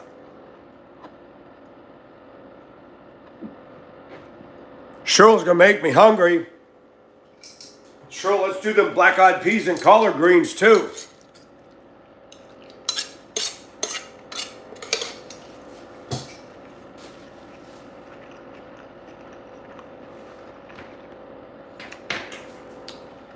Bluegrass. But how did we pull this country to unity? Now I'm going to say it. You cannot have unity with Satan. Light cannot have unity with darkness or fellowship. And I swear, when you look at certain people and the way they think, it's like an alternate universe.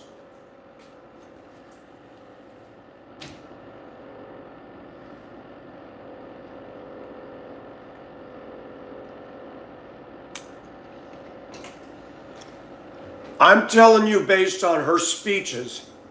No, I didn't say how she got into it, how she got through it. Law school is what, 6 years? I don't think I could do law school. That's too intense. When I look at the way she communicated, which wasn't good, I'm like, how did she pass the bar exam in law school? How?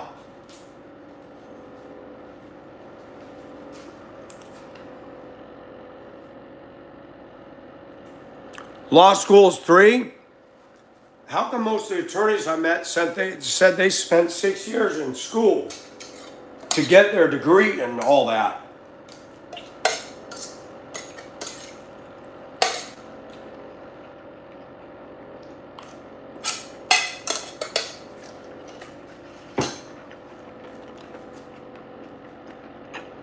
Didn't have it back then, Mandy. I give my pastor a hard time. He references ChatGPT. I said, really, Pastor? He goes, what?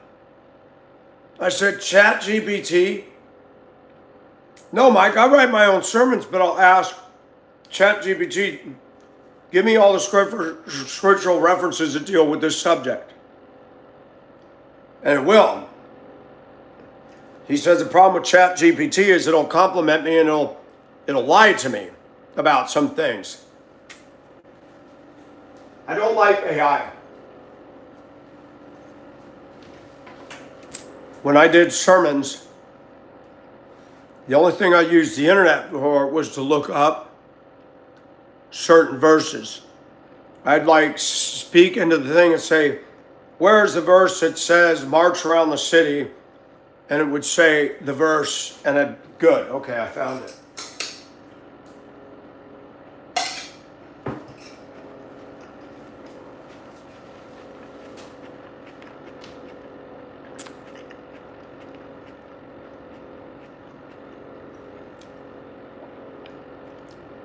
Yes, Cheryl. There was a pastor in Denver when I went to Riverside. He was fired.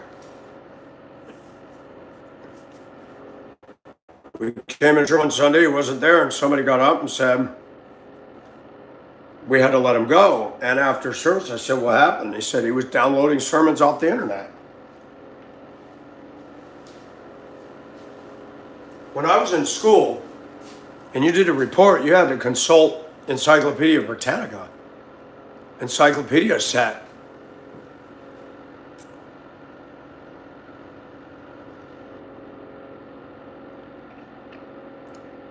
I didn't say how she got in college, Cheryl. I said, I don't know how she got through law school.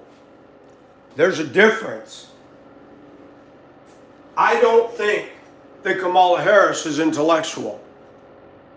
I don't believe that that woman would sit down and hold a rational, intelligent conversation with me. I don't believe she would.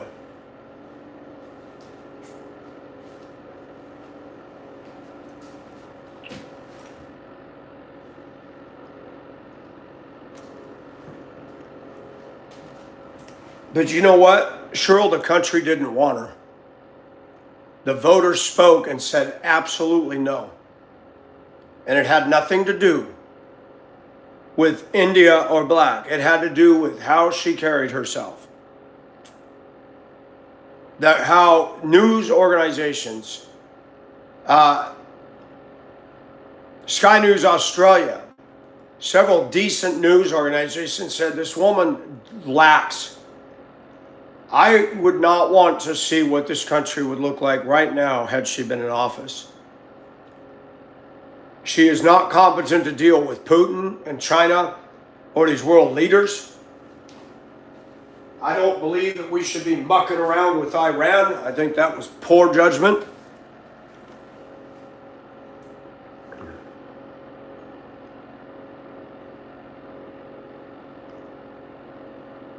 Yeah, I don't consider her articulate. When I listen to her speak, Kamala cannot educate me. There's nothing I ever heard her say and said, hey, she's got a good point. Nothing. I am objective.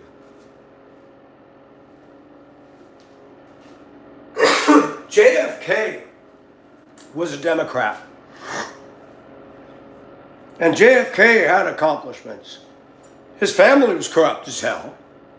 He was corrupt. He screwing around with Marilyn Monroe.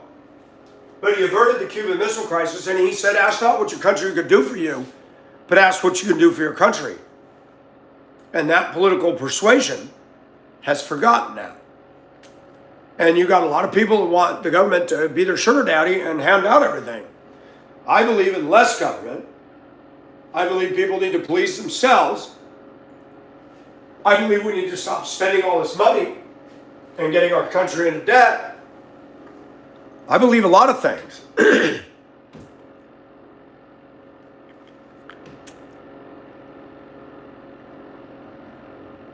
Bluegrass, my pastor is from Brunswick. He said it bothers him seeing these neighborhoods get burned up. And the weather guy down in that area said this fire will not go out until we either have a hurricane or a tropical storm. He said, I'm praying that God will just bring the heavy rains. Well, hurricane season isn't for several months. We got a little rain when I was asleep, but not enough. 7 years to become a lawyer.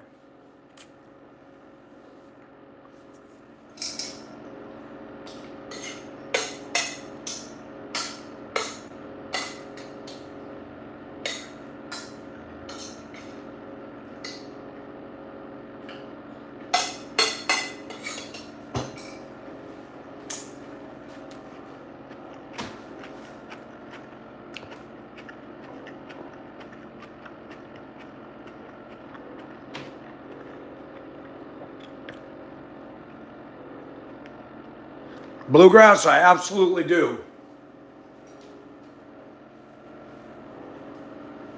You know, not one company in the toys, Tonka never did they made a Dodge van with a slide open roof and a sliding door. Van. School bus. Tonka, Buddy L, Structo, none of them ever made a big, giant, yellow school bus. I'm like, I wonder why that is. That is an iconic vehicle, and they never made a steel. Hubley made a die-cast, about 8-inch school bus. Remco made a plastic metal combo school bus, but nobody made a big steel bus on the order of Tonka.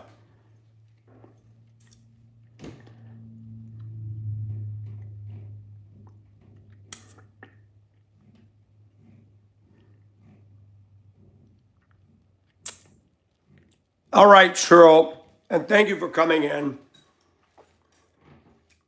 And I'm not trying to offend you, Cheryl. We all are strong in what we believe. And I will always stand corrected by facts.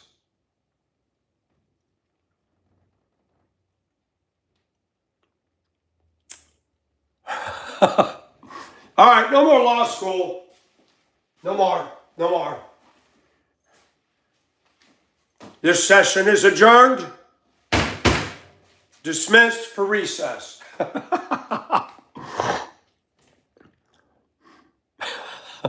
Medical school. There we go.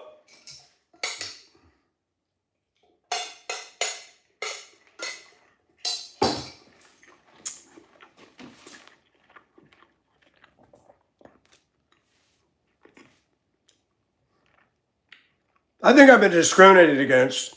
They never had Tonka University. I would have enrolled in Tonka U. That would have been awesome. Today class, we're going to learn about trucks.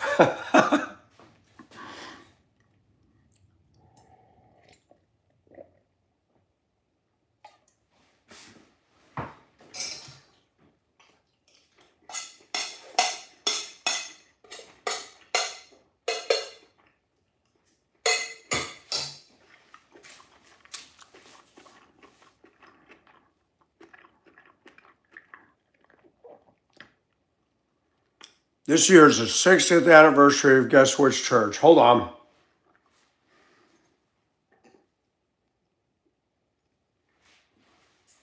Oh my gosh, now I gotta figure this out.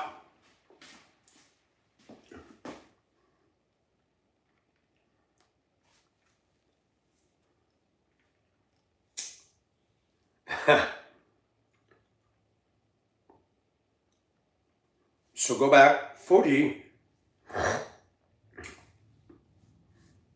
1960, so 1966? Wait a minute. Duh, my birthday. 1966. The Hare Krishnas? The Hare Krishnas were running loose in the airports during the hippie movement.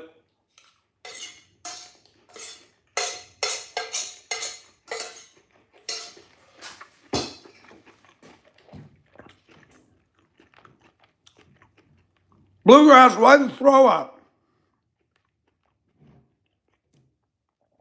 Mac University, mac and cheese, or was that Macintosh?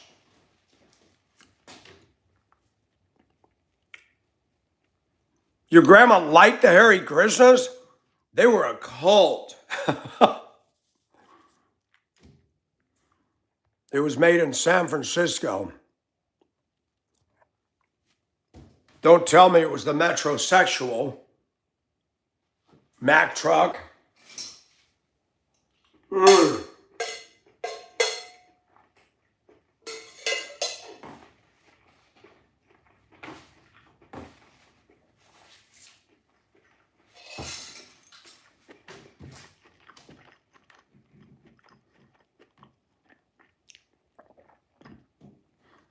Wow. I'm not proud of the generation in which I was born. Vietnam, Civil Rights Movement, the 60s hippies movement. America was having a problem. And I'm sorry, the saddest era came to an end a year after I was born. The Queen Mary made her last voyage from England all the way around the bottom of South America up to Long Beach, California to end, once and for all, the steamship era. Oh, the Satanic Church. Really? So that was created when I was born. That's nice. Like I said, the 60s sucked.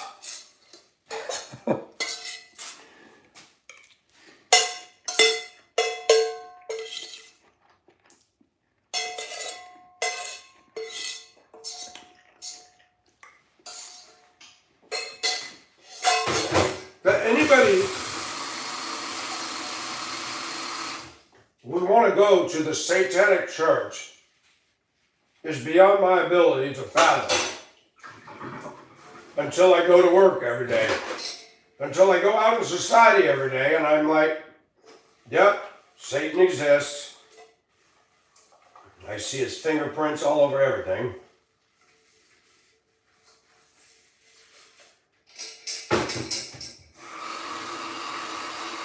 Da-da-da-da-da-da-da-da. This is NBC Nightly News with Michael Nelson. Good evening, everybody. We begin this broadcast with a very important announcement.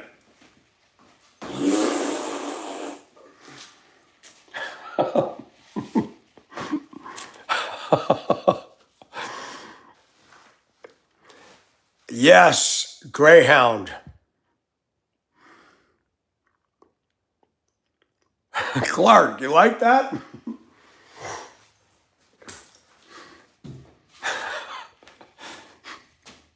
Sorry, potty humor.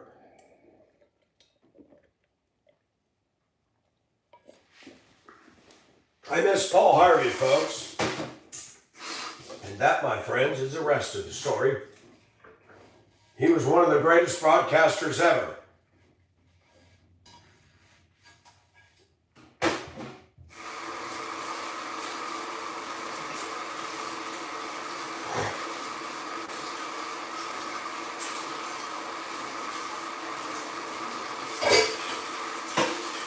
You know what I learned, and I constantly learn about this channel?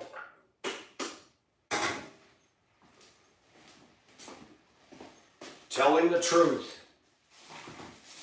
will always hurt feelings. Telling the truth. Because people make death threats against you. Telling the truth may cause people to say you're racist. It's amazing how the truth really causes a problem. And I've heard people say, it's not what you say, it's how you say it. Jesus spoke the truth and they were cut to the heart. When you're speaking the truth under the direction of God, some people are going to cluck their tongues and gnash their teeth. They get so mad. They did that in the Bible. How do you think the Pharisees felt when Jesus said, you brood of vipers, you hypocrites? That had to make them feel really good.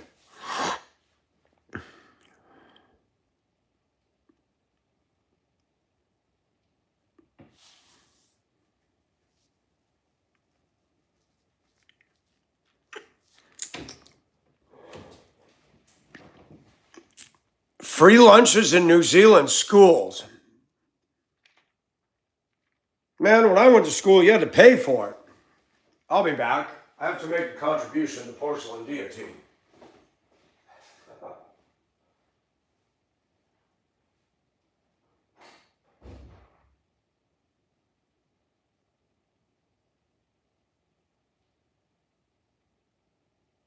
Oh, that hair of gold, like your brother, the youngest one in gold.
the way they all became the dysfunctional bunch, the dysfunctional bunch, the dysfunctional bunch, with N.B. Davis as Alice.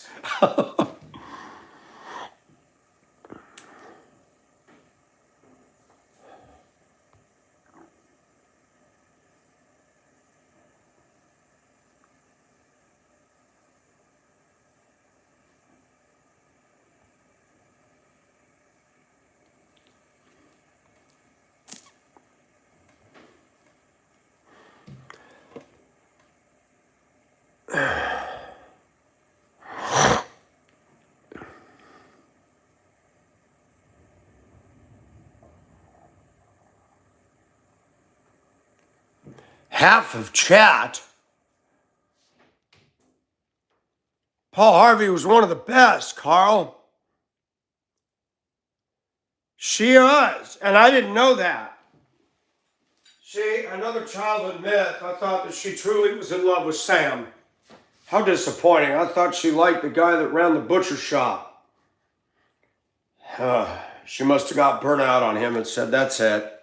I'm dating women.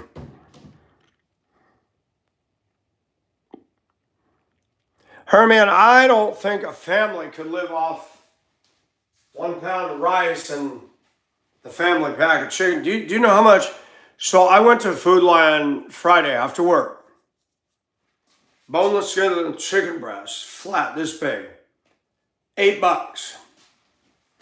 I could plow through 4 of those in a dinner. My metabolism's high. I could go through another 4. That might last me 3 days. Just on the chicken for a dinner.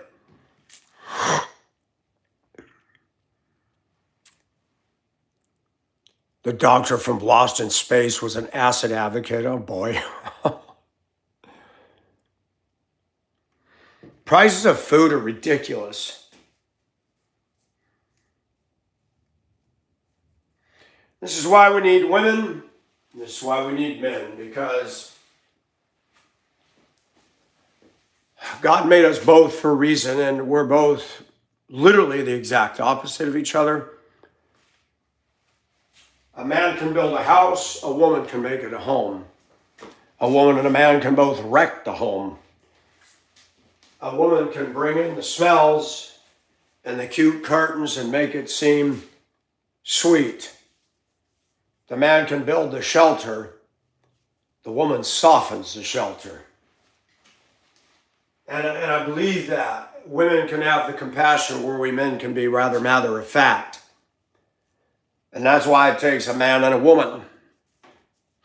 When you have kids raised with one parent, it's always going to be at a deficit. You're right, Herman. I live in Augusta. I watch people blow their check on bullcrap. The people that ask me to borrow money go and buy booze, cigarettes, and scratch tickets. And I say I don't have money to lend. I don't loan people money because they do not pay it back. That's just, all they're doing is stealing.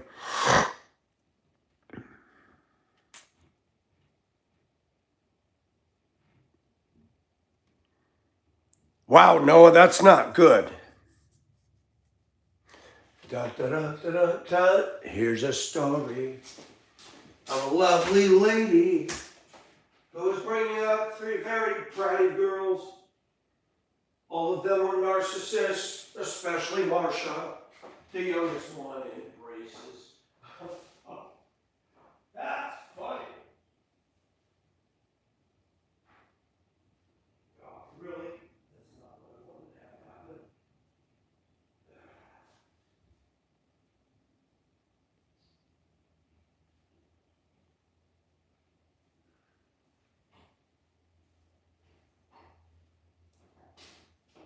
Yet they were all alone.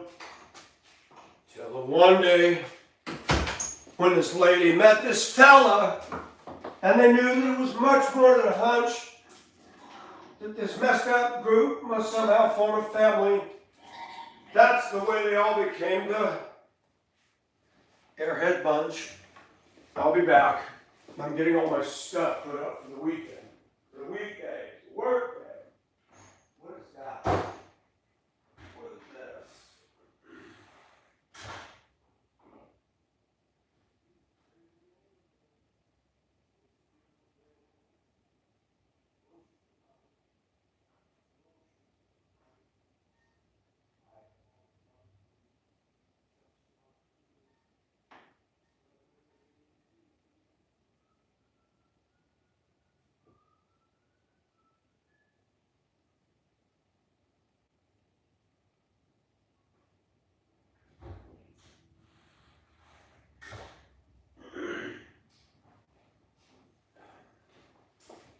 It puts the Buffalo Bill in the prison.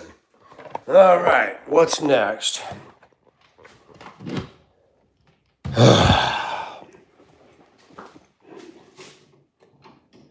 I want a vacation with pay, endless pay, so I don't have to work another day. The Bratty Bunch. Blue, you got a Texas star. Maureen McCormick was beautiful. Jan wasn't bad looking either. Cindy never did come out on the good end of that one. And Bobby Brady's still a short little guy.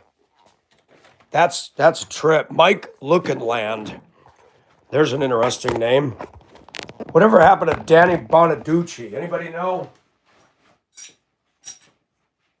All right, it is time to say goodbye to all my clothes today. It is hot, and I am not MOUSE. Boy, people asking if I have a cold. Everybody's complaining about allergies because all this smoke is blowing in this way. The air quality in Augusta has been very bad.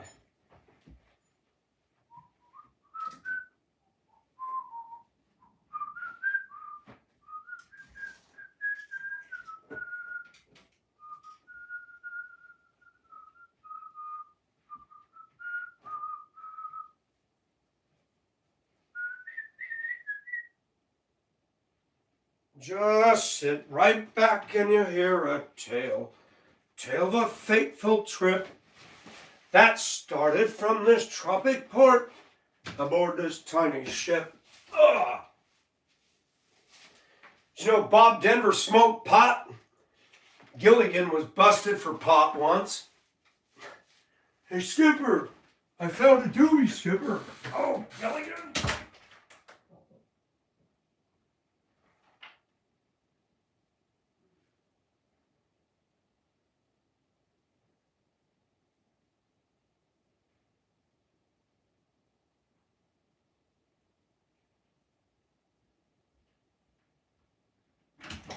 I'll tell you right now, I could not live on an island with a ginger. That is nothing but a distraction. That is too much. Uh-oh. What happened?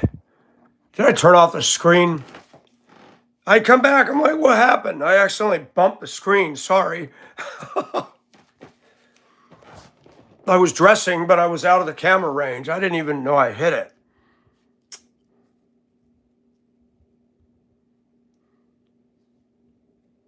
I'm fun facting like crazy.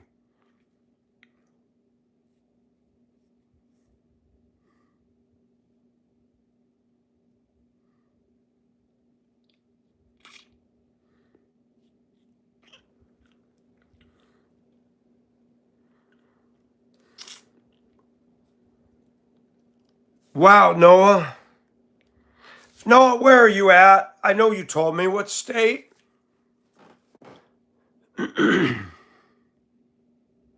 Fun fact, I don't have any fun facts. Oh, that's awesome.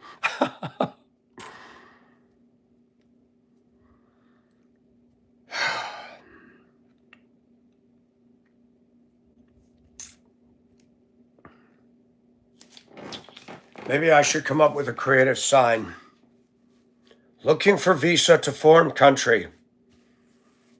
Seeking good wife, good food,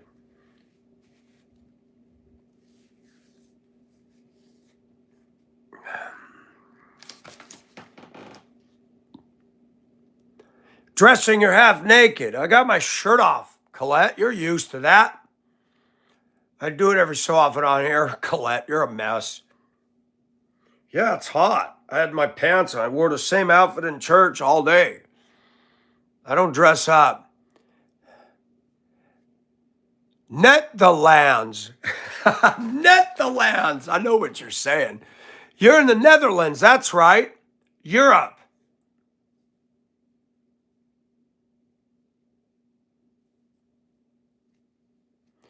I need to put it on all messages every time you change a room. Why?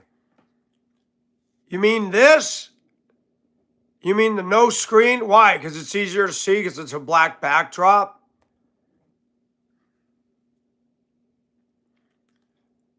Man, you got people on YouTube that got that. Somebody had a channel where it's a hand writing down names. And they said that's from Death Note. And old Seth is still going strong.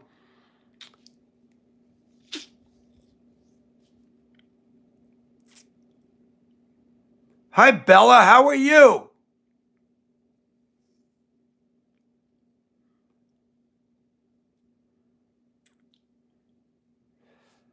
Yeah, I'm going to take off my shirt in church. Yeah, that would go over well.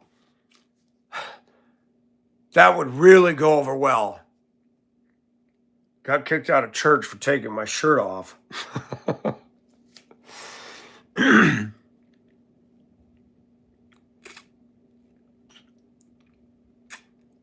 It does? That's weird. Well, thank you, Carl. I appreciate that.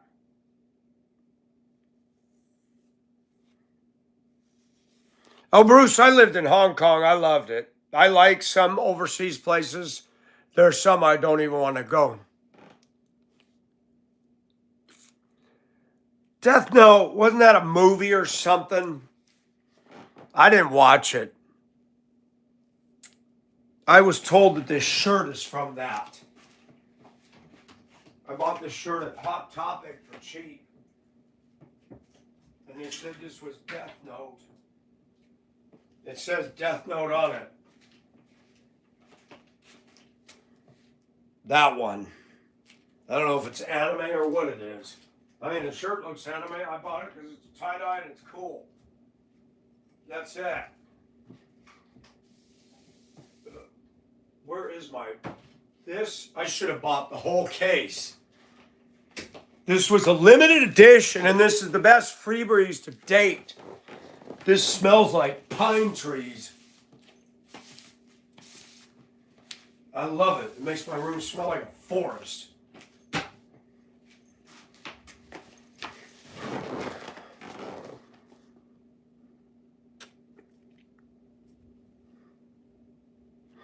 Yeah, that's right, Bella.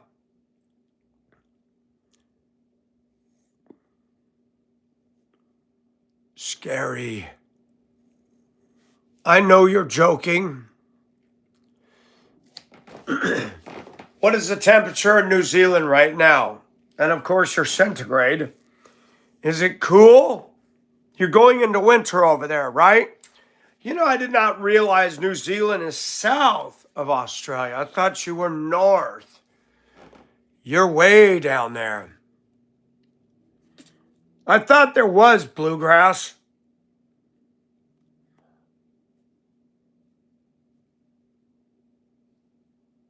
Yeah, I'm not into that either, Bella. I like the shirt. I had no idea it was associated with that. I'm not into death stuff myself. The young people are fascinated with all that. Go figure. Not all, but some. Thank you, Bree. We need it.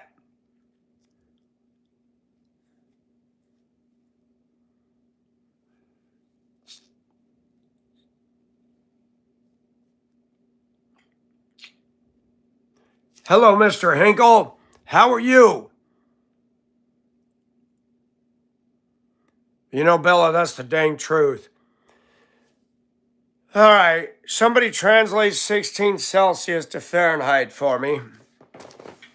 I lived in Hong Kong and it was Celsius, but since I don't live there, I know when it's like 30 or 33 Celsius, I mean it's very hot. Very hot. Look, Colette, you didn't even notice this.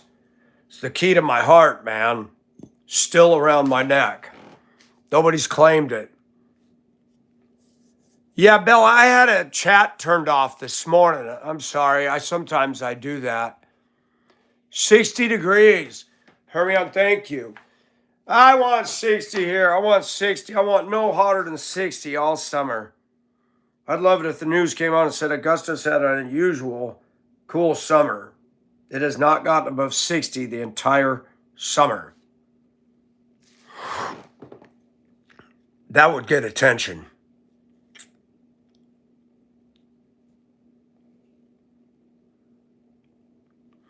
Yes, but it's not the key to my skeleton, Bruce. It's just key to my heart. Would you like a skeleton to my bones? Unlock the secret of my bones. Oh, do you all know what time it is? It's ginger time. And I'm not talking the lady on Gilligan's Island.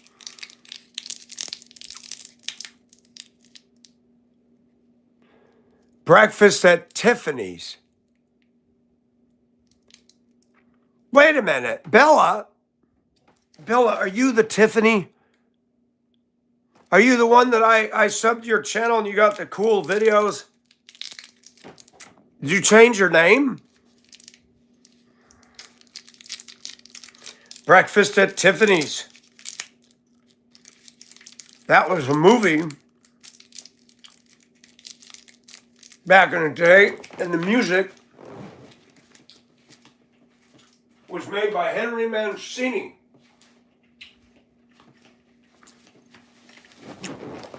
He also did the Pink Panther.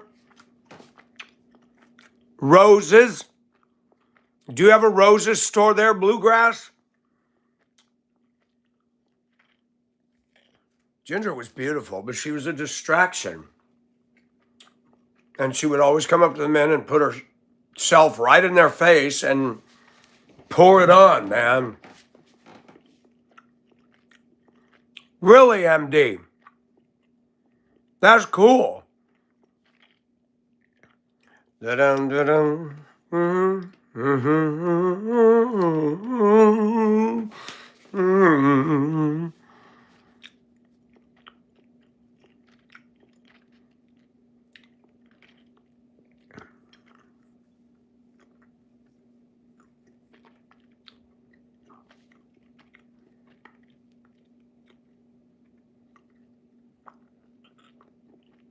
Yes, Bella, where are you? Bluegrass, what'd you say? I just told you, I said Roses. I said, do you have a Roses there? I bought it at Roses. It's a store. Pennsylvania. Bella, we got a lot of people from Pennsylvania coming here.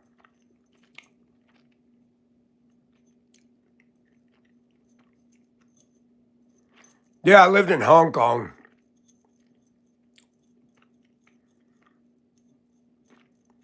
Bella Roses is one of my favorite stores. Where did you live that had a Roses, Bella? I know they don't have them in PA. What did I miss, Bluegrass? Michael, where did you buy your gingers? Thanks, Bella. Michael, my daughters have a tattoo of the key to my heart, and I have the lock on my foot. Oh, that one. Thank you, Colette. A lock on your foot. That's cute. But I dealt with them. I had to scroll back. Really, Bella?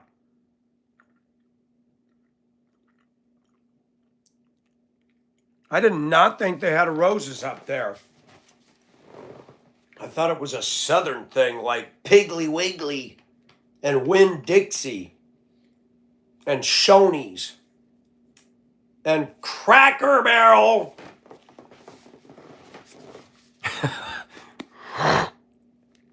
Clothing. Little this and that. Toiletries. Cheap pictures you can hang on the wall. Blankets. Shoes. Their clothing is awesome.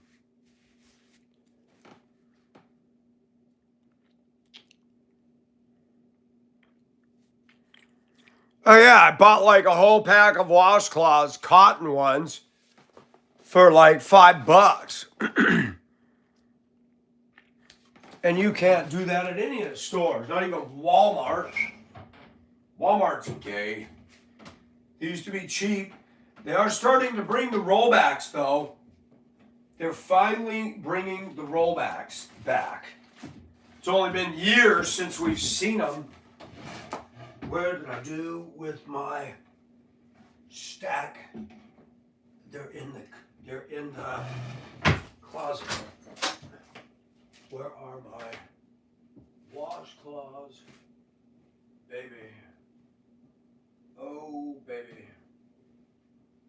These do not belong up here, though. Oh, there's some of them. Yeah, I think there was 5 or 6 in here.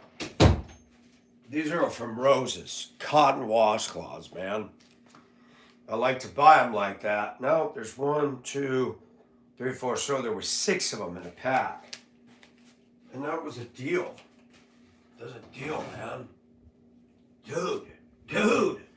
That was a smoking deal.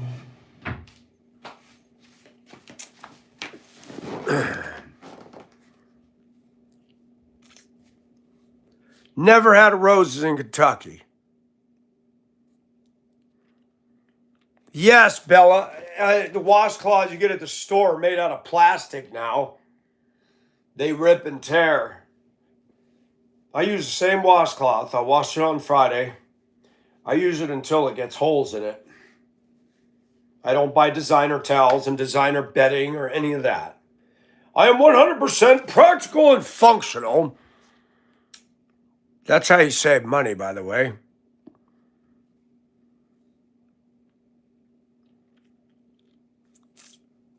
Moving where?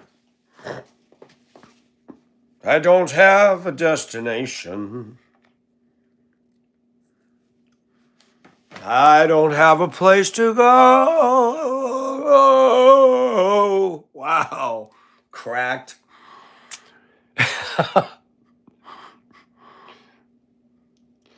Yeah, Taiwan, China.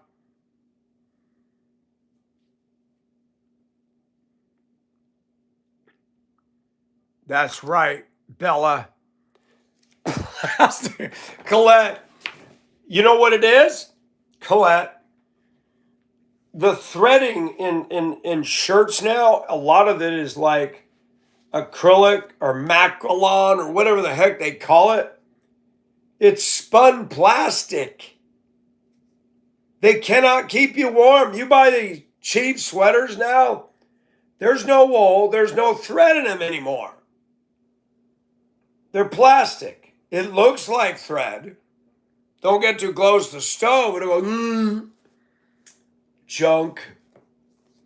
Everybody used to laugh at me and said I bought Bill Cosby sweaters. I'd buy the thick sweaters with all the colors and swirls. I said, Mike, why you keep buying Bill Cosby sweaters? I said, I like them. Bill Cosby sweaters? Then I watched Bill Cosby. Oh, they do look like Cosby sweaters. Okay.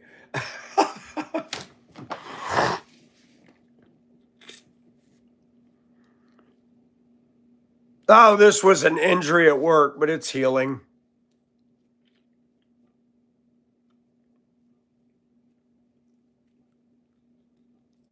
You cannot grow roses in Florida, really.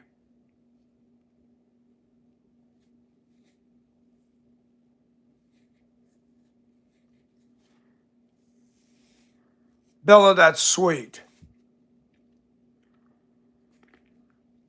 Yeah, I climbed up the ProMage to grab a part, and I missed a step when I came down and fell against the other side, and I used this as the brake, and it went... I cussed.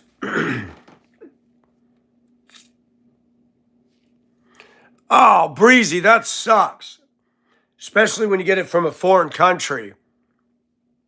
Washed it once and it fell apart. Yeah. And they probably charged $20 for it. Because it said Virgin Islands.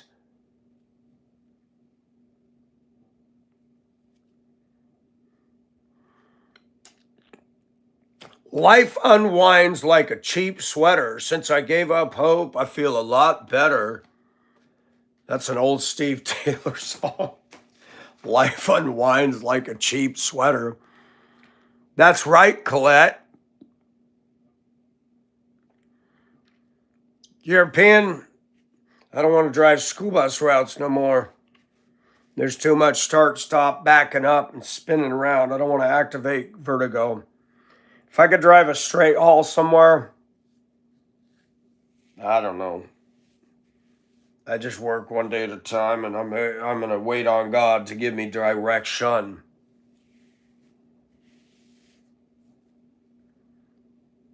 I've always wanted a Davenport, so I'm going to move to Davenport, Iowa. Come sit on my Davenport. Uh-oh, Bella. She's going to admit something. What is it? Hi, Ghosty!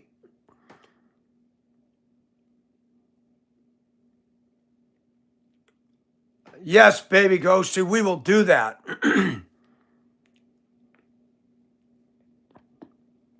We pray, Lord, for baby Ghosty's friends, family, that you put your hand upon them, that they know you. Surround them with your love and safety and peace. In Jesus' name we pray. Amen. I did it quick because you're splitting on me.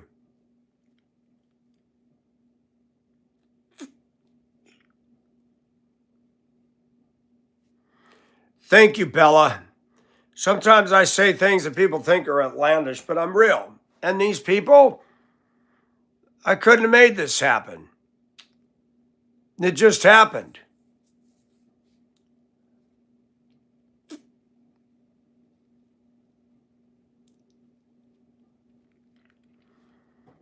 Wow, Janine, that sucks.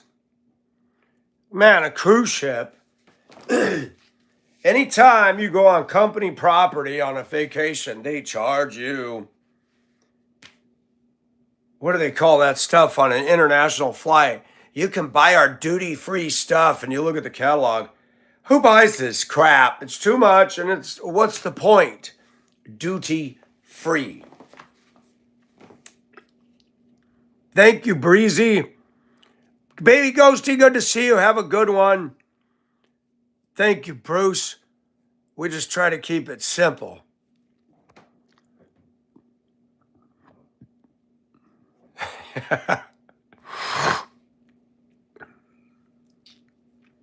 Bella, you got that right. Man, you got that right. You got the right one, baby. Oh, yeah. Max Headroom. That guy was a trip. Rodney Dangerfield, no respect.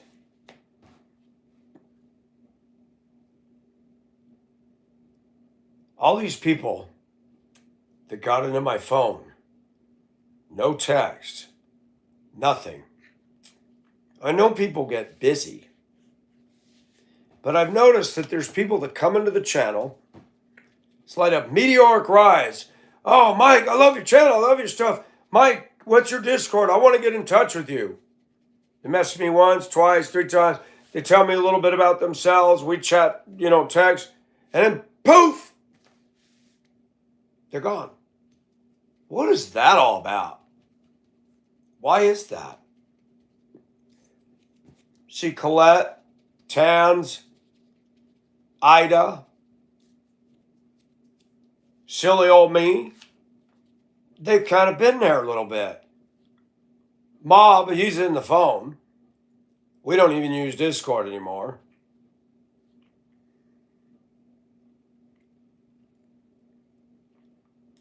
I think it'd be so funny. Colette's asleep in her house, and she hears this very loud steamship horn. What the heck is that? How close to the ocean are you, Colette? Are you within sight of it or are you inland? Did you really? That's cool. Dangerfield seemed like a cool guy. Hello, Philip.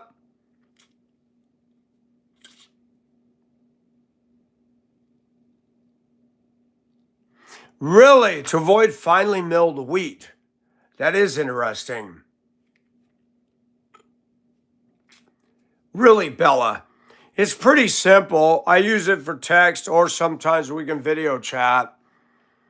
In fact, I don't video chat anybody on there anymore. If they got an Apple phone, we can video chat on the Apple. But this will not video chat and connect with an Android.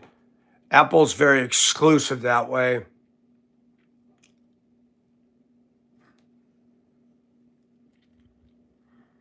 About body doubles, really? 3-minute drive, can you see it from your house?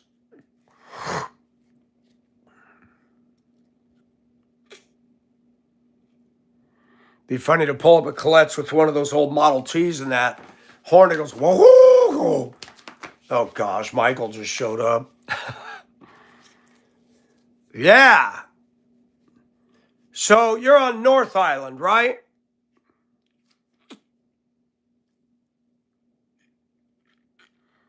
Yeah, skin suits. I couldn't do that. Do you remember when what's her name? Why am I drawing a blank? Mao, Poker Face, the artist. She showed up in a meat dress. What is the name of the one that did Poker Face? That's so stupid. Why can't I remember her name? Lady Gaga. Yes. Skin suits. They look like skin. Looks like you're naked. I heard of Don Rickles, but I can't recall him. What was he in?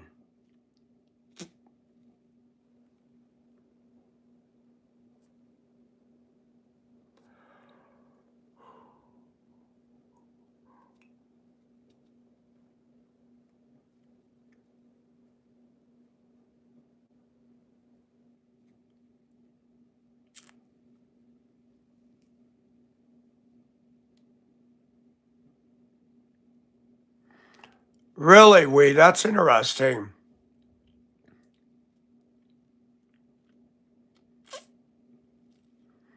That's awesome, Colette. Can you ever hear the surf at all? I've heard the name. I'm not up on all celebs. I've heard the name, but I don't recall. No, I'm not kidding. There's some things I'm spot on, some things I wasn't because I wasn't into the culture. Hi, Mark. How are you?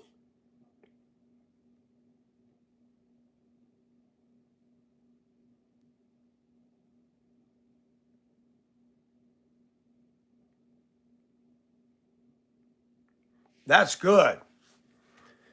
Tony Tiger says, great. Kellogg's Frosted Flakes. Ruffles have ridges. All right, Bruce, thanks for coming in. Have a good evening and be safe. A very famous comedian. How come I don't know that? That is so weird. Not the surf. So Colette, from New Zealand, because New Zealand is kind of a precipitous island. Does the ocean depth drop off pretty rapidly from the shore there?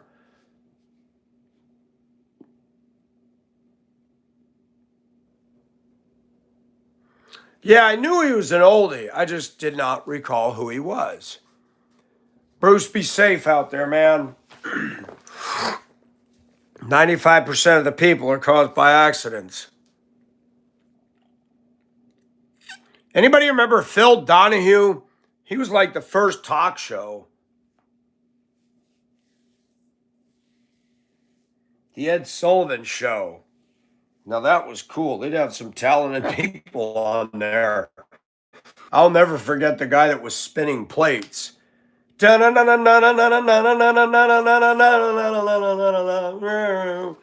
was awesome, man. Legendary. Dinosaur Scandal. For mine, Colette, Merv Griffith. Wait a minute. That's right.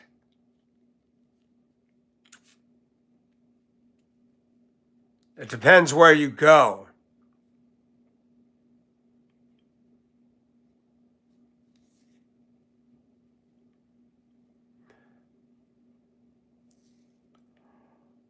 Hey, Can't Stand, how are you? What's Sulphur Lake?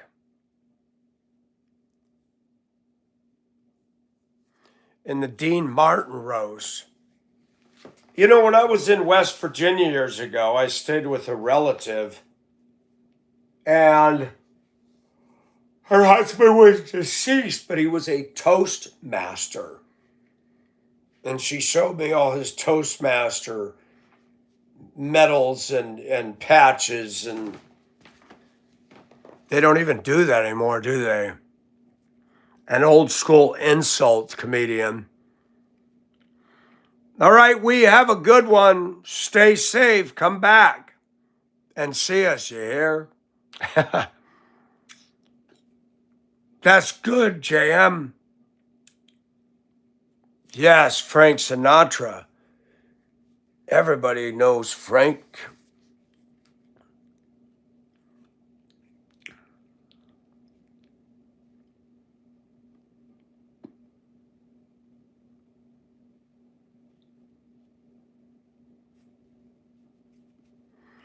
Colette, that'd be awesome. Dinner at Colette's.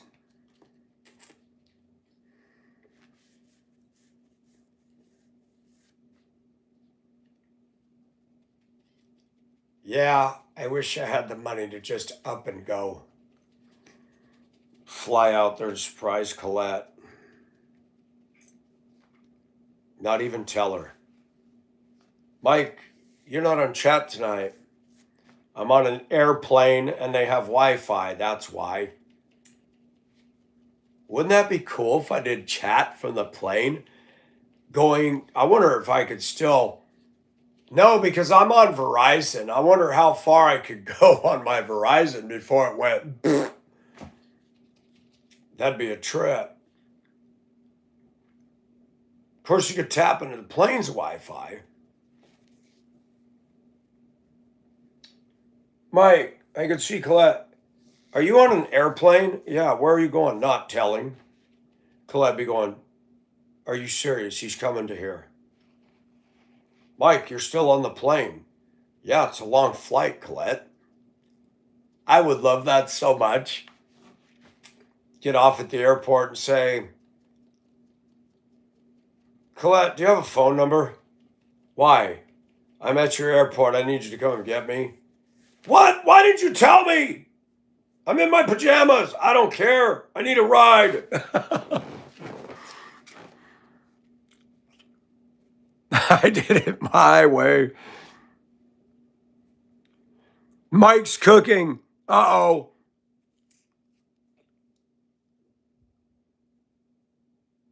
I want to see what my can do with pad thai. Swedish meatballs.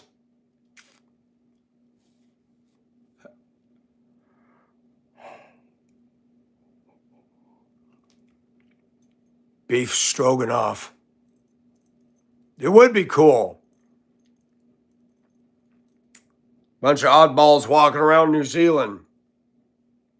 They'd be like, who are all these people?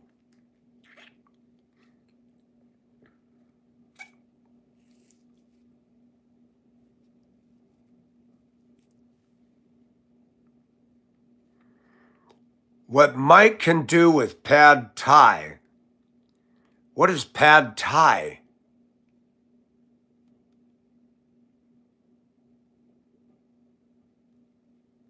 That's right, JM.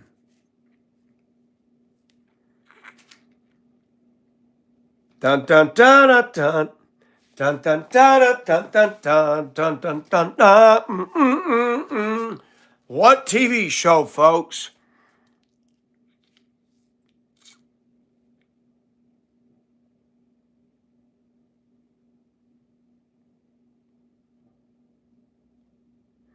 Oh, it's Jamie. Jamie. Can't stand you. Here, I thought it was JM. I'm so bad. Look at the picture, Mike. Yes, you're the one that told me don't crunch on the.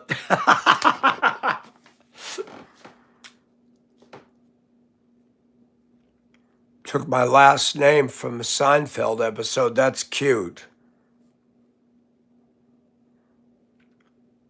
Barney Miller. Sanford and Sons. Was he Barney Miller?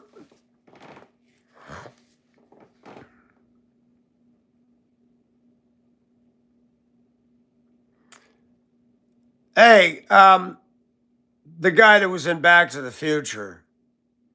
He was also in a TV sitcom. What was it? He was like the brother of Mallory. What show was that?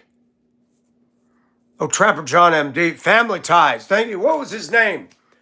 He got Parkinson's. Is he still around? Sanford and Son was cool.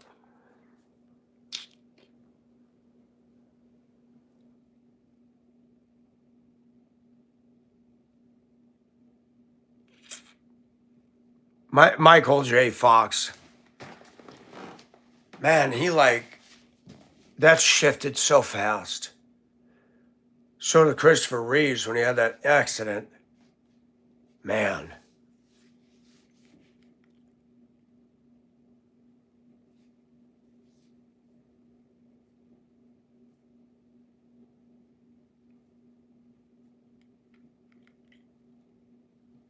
Alex, it was good. That was a funny show.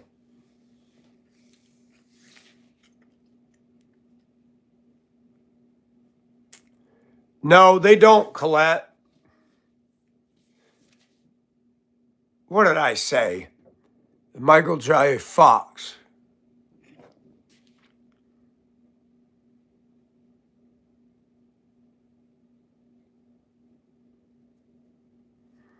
Facts of Life.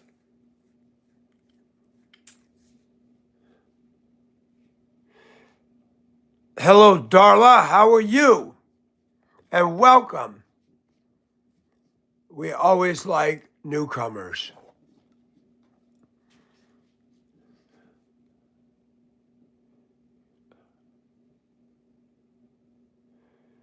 I'm not forgetting everything. Come on, man. I am 60. I still know the alphabet. A, B, C, D, E, F, G, H, I, J, K, L, M, N, O, P. We used to do that when we were kids, too.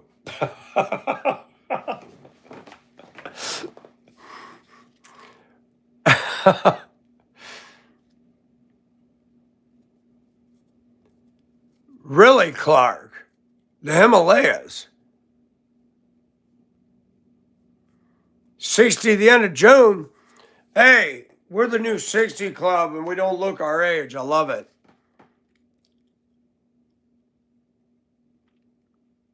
My fly is not open. No, it isn't. But you have me check. Nice job, Jamie. Got me. You like this one? You got me now.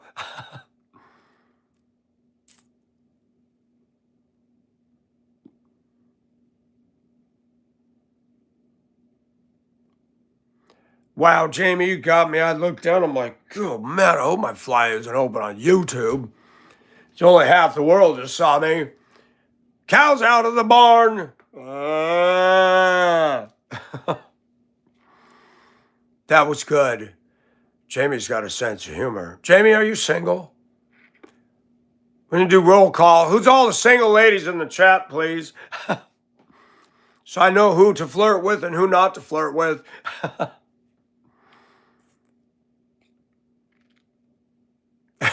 And the best 40 to drink, that's about it.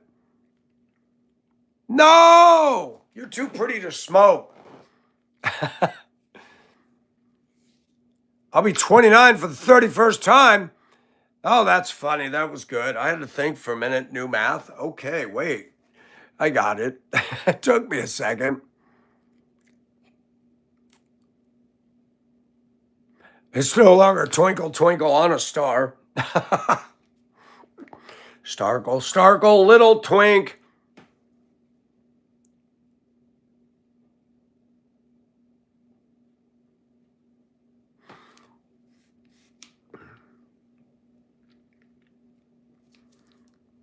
It's funny, though, the chat, how it's vacillated and changed.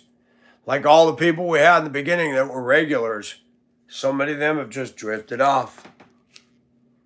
Some got kicked off. That's awesome, Jamie. It has evolved. We've got true regulars now. Even Clark, he was in here in the beginning and then he drifted out of here and he showed up. I'm like, what? Clark showed up again. Clark Scott Johnsonville boats. I love that commercial. All the boats start racing towards the dock.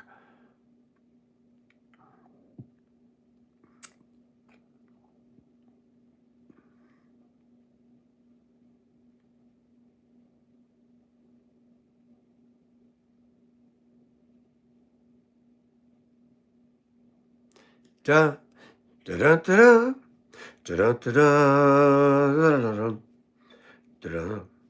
da da.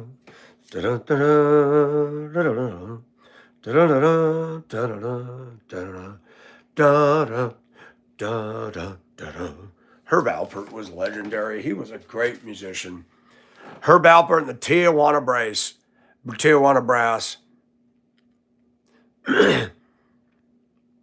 Yeah, because it's Clark Graham. You can't say Kent Clark Graham, or is it Clark Kent Graham? That's right. Today it was relatively cooler. A lot of cloud cover. We're supposed to get rain, but nothing. Jamie, where are you at again?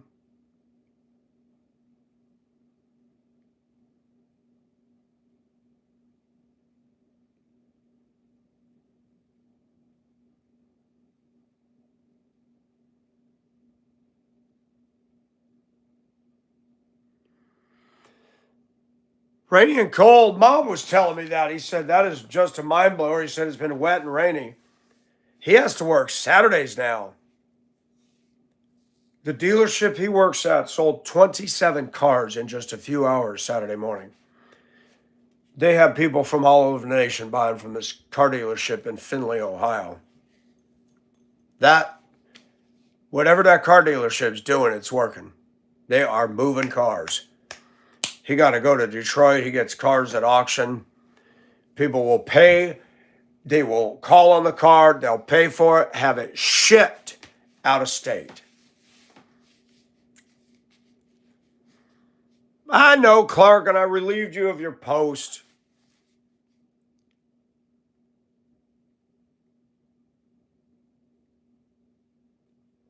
The Midwest has good things going for it after. It is big, Colette. I tell you, Mom and I joked. He came down here to visit me last spring, right around this time last year. Or was it May? And he had just had an operation on his spinal. Duke University of North Carolina, and he decided after surgery to come down and see me. He'd been out of work for 6 months, got back to his job. They cut out the overtime. Then the boss suddenly decided to put him into a different department and gave him not only overtime, but bonuses. He and Nene are doing fine. Then I lost my job, had to sell the truck, and Tina moved out. It's just one bad thing after another. Tina moving out was tough. The best roommate I've ever had. Somebody said, Mike, hi, Nicholas. Nicholas, how are you?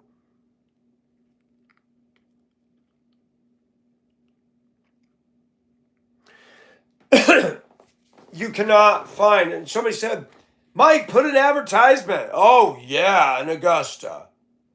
No. I'm sorry to be rude. Most of the people that would respond to an ad for a room to rent in a house would be the people that would not be a fit in here. It is a different universe down here. And not everybody can live with me, and I cannot live with everybody. Nope, cannot. Tina was an exception. I met her when I was on the bus as a special ed teacher because I had to bring her kids into the classroom. Got to know her. She's a Christian. She's a conservative. She was having problems and decided to get a divorce. Needed a place to live, and I said, I will rent to you. That was a godsend. She was able to get her mind back together in here. She was able to get her everything straight, and it was so nice to have somebody here. No hanky-panky. None of that.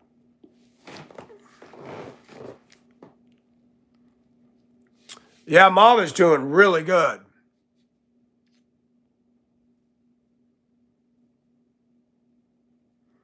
Yeah, Nicholas, you got to be careful.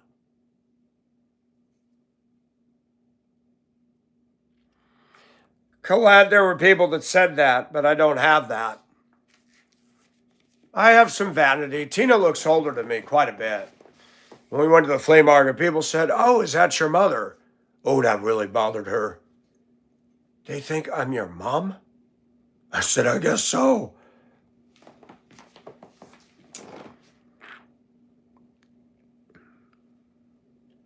Tina has a boyfriend anyway. She sees him on Saturdays.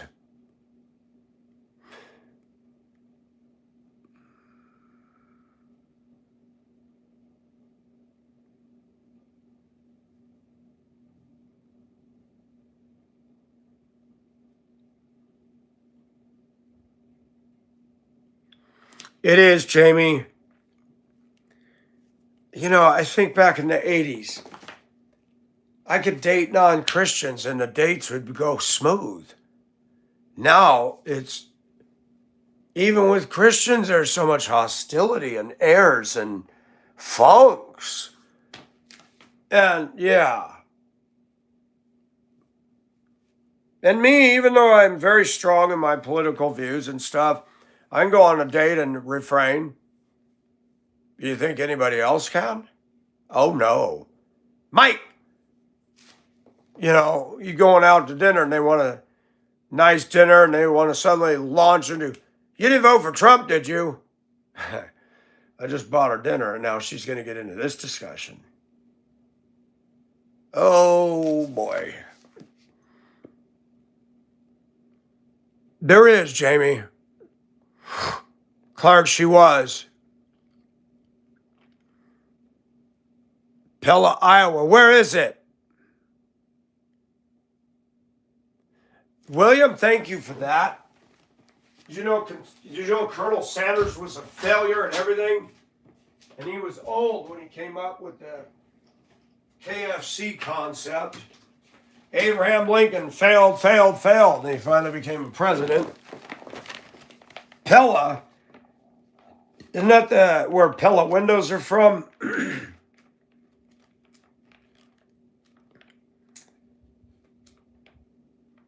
Windows are a racket too. Davenport. I remember they used to say that. Don't put your feet on the Davenport. And by the time I was a kid, it was the couch. The sofa was the smaller couch. Dutch City. Pella, where's it by? Yes, interrogation mode. I do not like that, especially when you take a lady to dinner and then they want to get into this heavy conversation. Then you know, okay, this is going to end up being a fail. Because I believe in going on a date, relax, and just enjoy the dinner. In fact, I don't even call it a date. I say, you want to go out to eat? Is this a date? No, it's an outing. It's good to know each other. Mason City.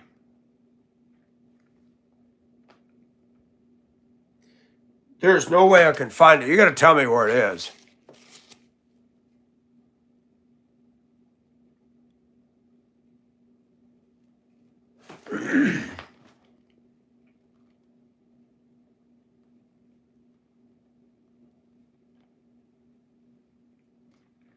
I remember I was in Story City, Iowa once. Where is it? I stopped to use a payphone. And I called the people I was coming to stay with. I said, I'm in Iowa, not sure where. And the guy just happened to come out of the store. Story City. Oh, thank you. Osceola.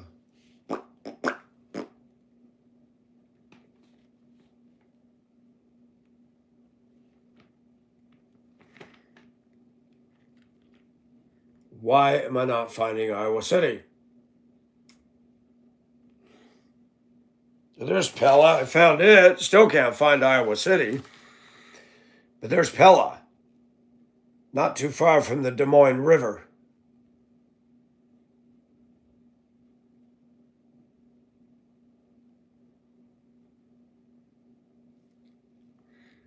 Where the heck is Iowa City? I see Des Moines. Oh, there's Iowa City, all the way over there.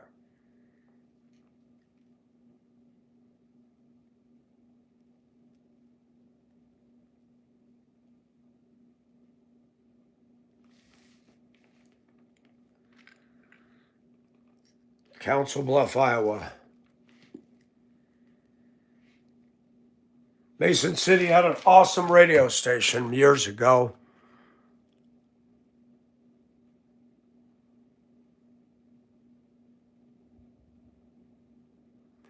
Bergen, Ohio, 15 to 18.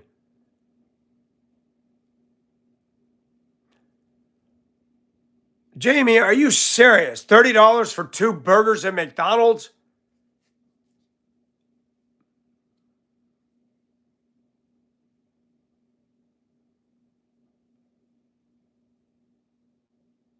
Hi, Black Pint. How are you? Who would go and spend that much for a burger? Ohio's not exactly money.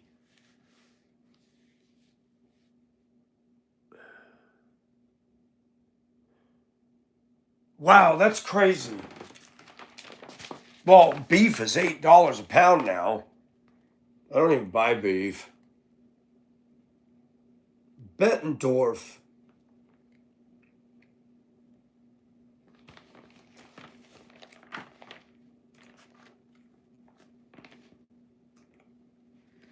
Let's move to Baltimore.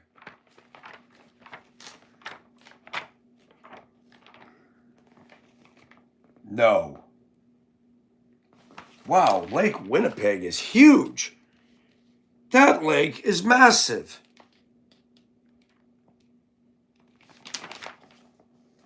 Wow. Farther below, Lake Ontario takes in what Lake Erie can send her. And the iron boats. Man, Lake Winnipeg is as big as...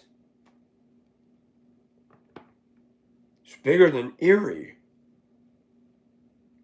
Wow.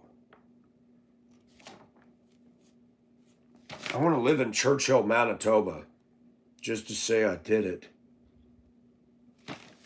All the way up on Hudson Bay. I remember I bought a pair of jeans that were Hudson Bay. Those are cool jeans. It's not even real food.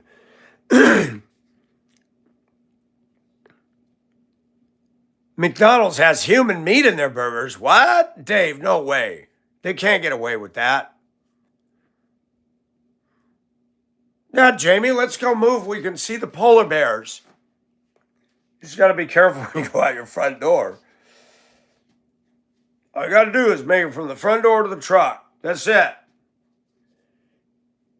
Just laying down, sleeping, you run real fast. Shut door.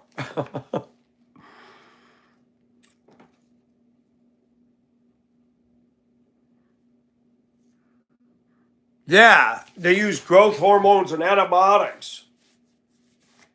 Chickens on steroids.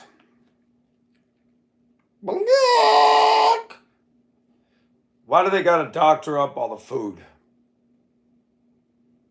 It don't make no sense.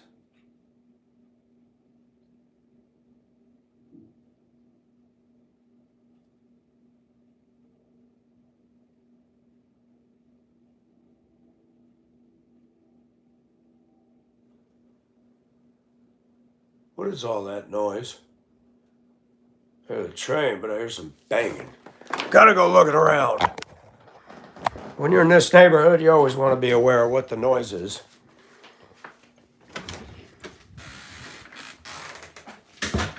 Maybe the guy's putting something in his pickup in the backyard. Just a breeze, still no rain. That's messed up.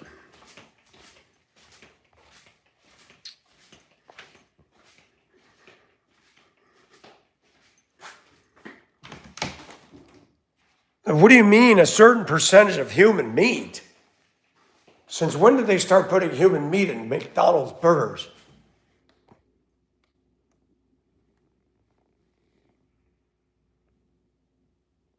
There's something.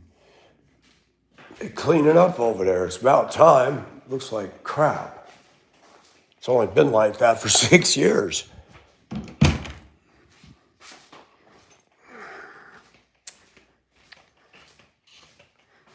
No, Jack in the Box did the kangaroo meat back in the 70s or 80s. It got caught. Rooski burgers, man. That's crazy. Jamie, are you serious? But human meat, how can you legally put human meat in American food? Where's the human meat coming from? Epstein Island and the beef jerky team, or what? I mean, if that's even true, you would think the government would shut it down.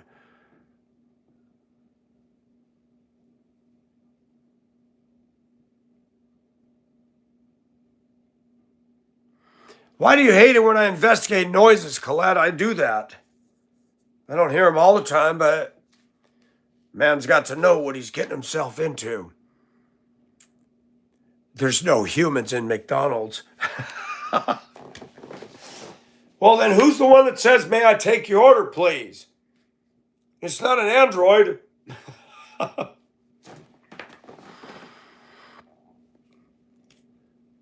What? Somebody didn't wash their hands? Spatial awareness.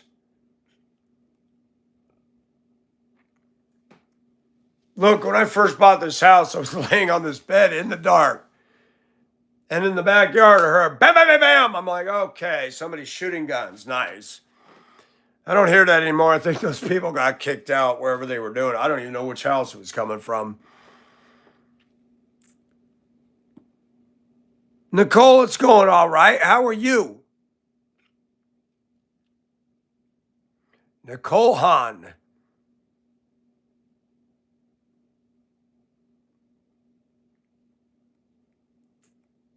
You know what I like about Colette? She's become a good friend, and she's always, Michael, you be careful at work. That's touching. Colette cares, and I appreciate that. 0 complaints. That's awesome. All complaints will be directed to the circular file.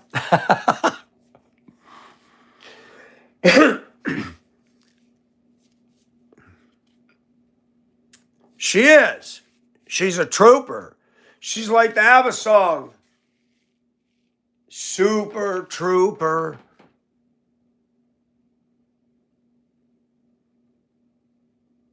So what is human-derived protein?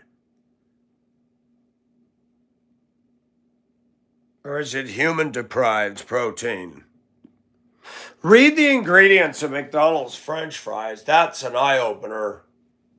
Tell me if you find the word potatoes in it.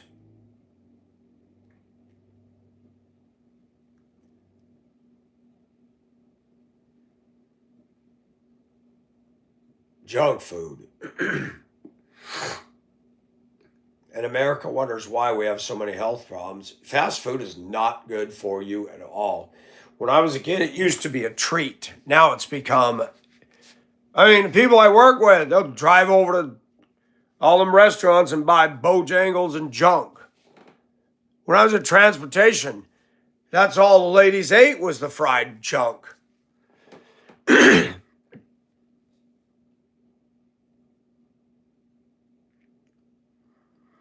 When was the last time any of you noticed a new cemetery in your area? I'll wait.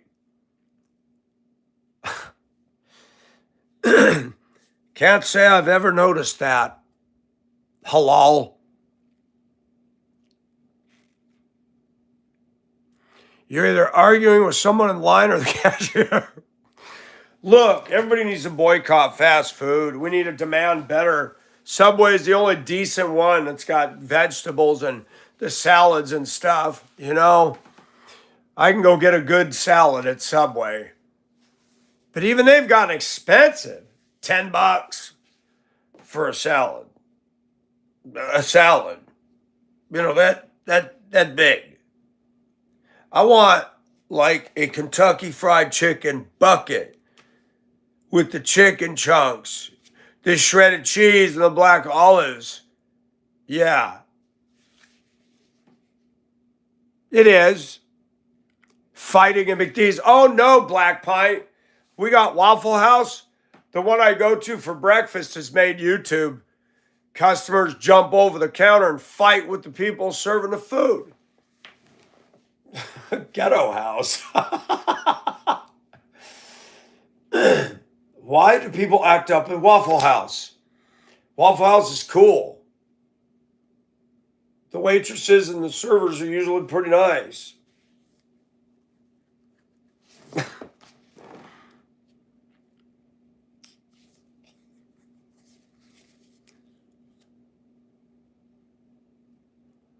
Soylent Green. 2020, I would eat at a couple places here. The one place that I go to once in a blue moon is the Mexican restaurant. The fajitas across the border, the skillets, is the best value, good food, and it's cheap.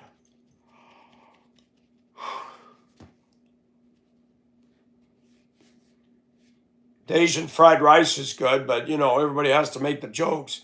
Mike, are you sure there's not cat or dog in there? I said, shut up, man. Cat and dog. Cat dog. Hey, Bonnie. That's good. How are you? FF fast food. Wow, Colette. Do you have a McDonald's over there, Colette?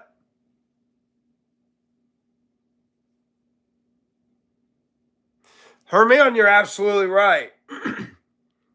If America really wanted to change the price of gas and goods and services, everybody in the blue-collar work world, truckers, hotel maids, restaurant people, school bus drivers, store clerks, stalkers, warehouse, don't go to work for a week. We could bring America and business and gas to its knees. And when you go home, don't buy anything.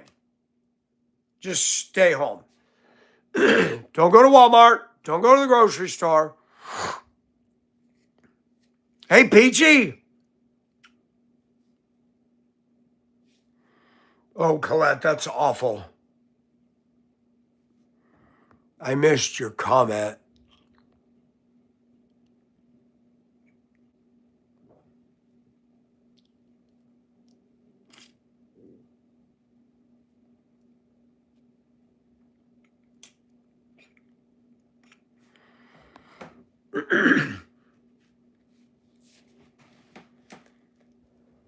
So, but they cannot legally do that. So how do they get around that with the government and health inspectors?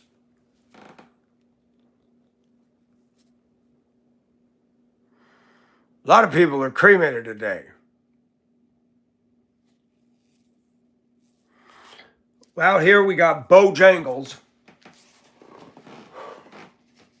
We got Checkers.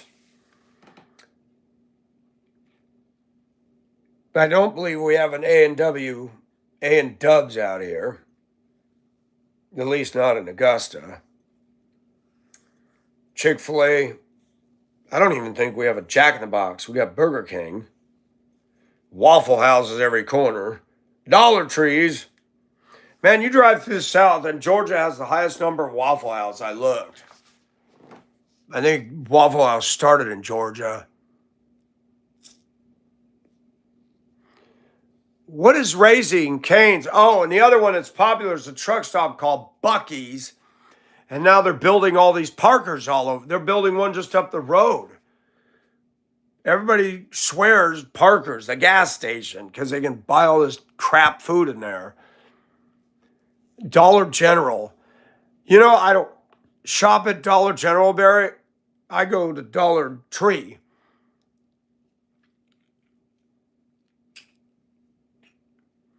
And anybody got a Bojangles? A Raising Cane's chicken. Heather, what state are you in again? And welcome back, Heather. Jacinda Bees. When I was in Philippines, their big fast food is Jollibee. It's got the bee with the little antennas. It's cute.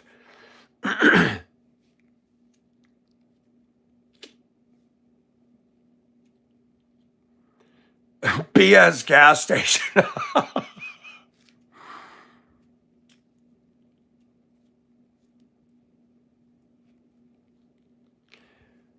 Sheets, really?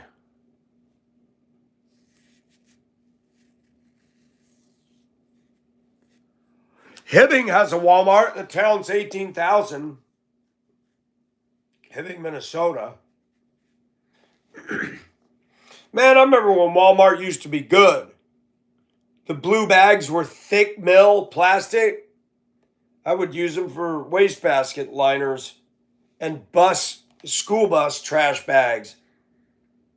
Now they're so thin, you're lucky if you get your grocery in their chunk without them bursting. Have you gone to the grocery store and these clerks are putting one item in a bag? When did they start this? The lady was putting 2 items in a bag, and I want to say, ma'am, what are you doing? I didn't. I'm like, oh my gosh, she gave me 10 bags for 10 things.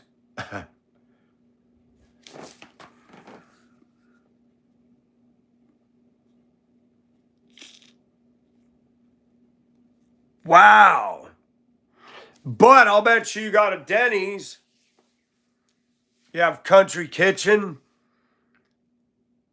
You have, what was the one in Duluth Mall? We called it Scarf, Old Country Buffet. Are there any of those left?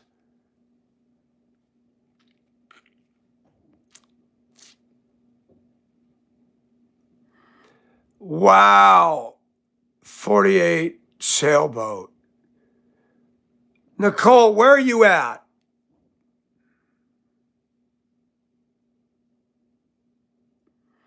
Gas station food. Where's Charlene?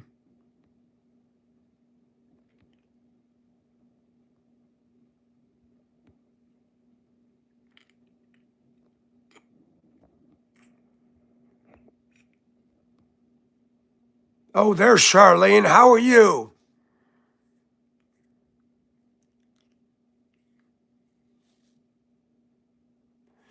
Well, thank you for that, Charlene, and welcome.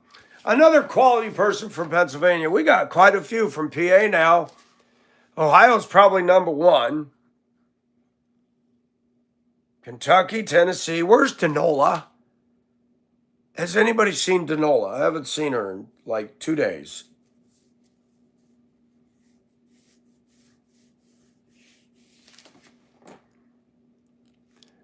Old Country Buffet. Seattle. That's right. You told me you were Pacific Northwest.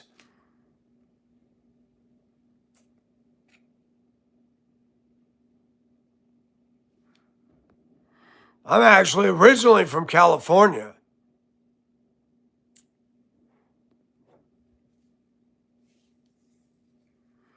European. When I was driving from Colville, Washington in 2012 to come back to Colorado, I took the Highway 2, which will go all the way to Minnesota, across the top of the Panhandle of Ohio, down through, what the heck is the name of it?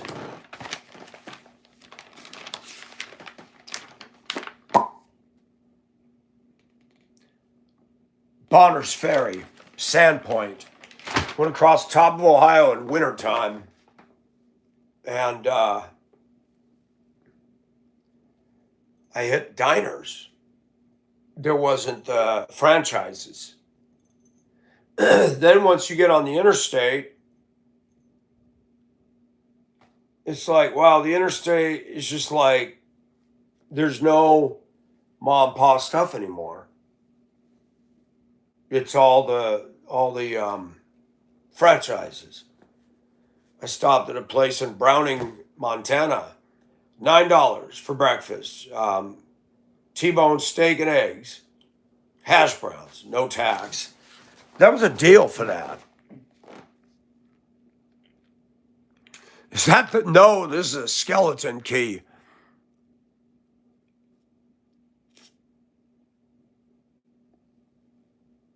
Shoot, the bags can't even hold up anymore. Peachy. Oh, Bakersfield sucks.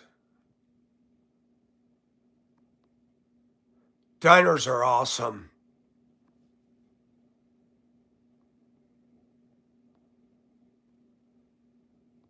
Oh, in Boulder, I think they're charging for plastic bags in Boulder.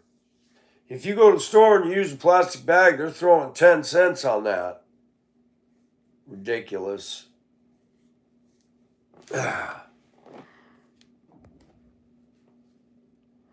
There's a group in Boulder, Colorado. They're professional adults. They get together and drink pee. That was revealed before I left, saying that urine is not harmful. I said, okay. Boulder's always been the land of quacks, and now there's another quackery group. Why would anybody drink their wee-wee? No, Colette, I haven't cut it since, I got it cut at the barbershop by the ladies in September.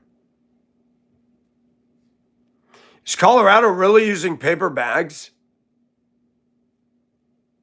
I tried that once, Colette, when it was long. My hair's wet, so I trimmed it across. Oh my gosh. When it dried, I looked like a Swiss girl. I went to the truck center the next day, and the sales guys looked at me, Mike, I don't know what, but your hair looks different. I said, yeah, I tried to cut the bangs because they were in my face. Mike, you look like a Swiss girl. I said, oh my gosh, I said the same thing. I had to go and have the lady fix it.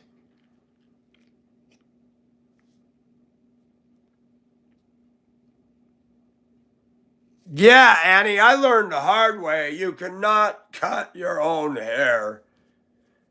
That's why the women do this. They'll pull it and cut, pull it. They know what they're doing. I clearly don't.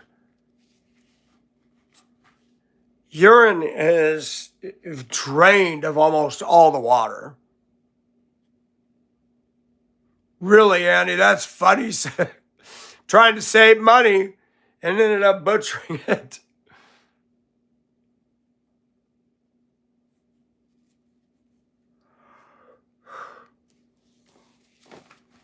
Bree,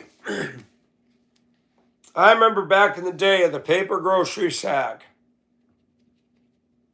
And if you didn't tear the bag, they doubled up as school textbook covers. We had to learn how to fold a paper bag and cut it in the form of a book cover.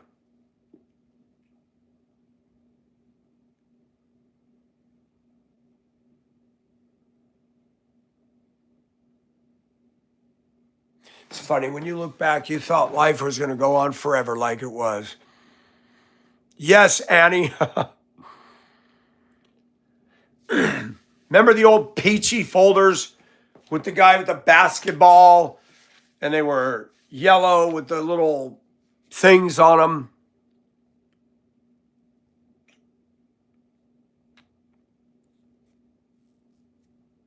No, I'm not drinking my whiz. Nobody's going to make me do that. I'll dump the cup on their own head if they try. That's gross.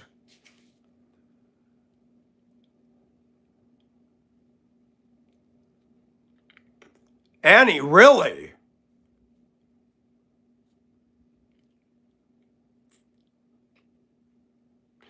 Did anyone hear about the waterfall that shot out of the mountain? No. Underground spring or what?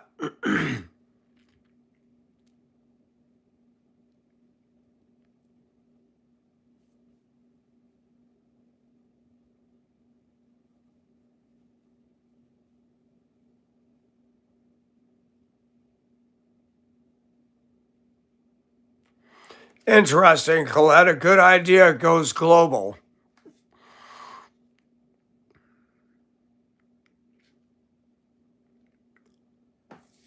Egyptian stuff in Kentucky, Annie. Are you kidding me?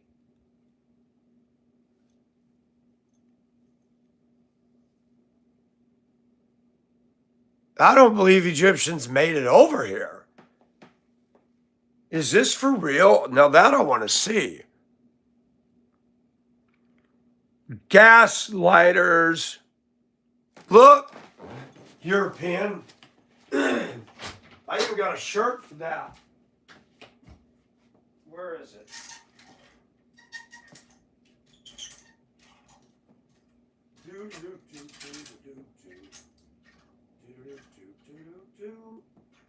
Yeah, no.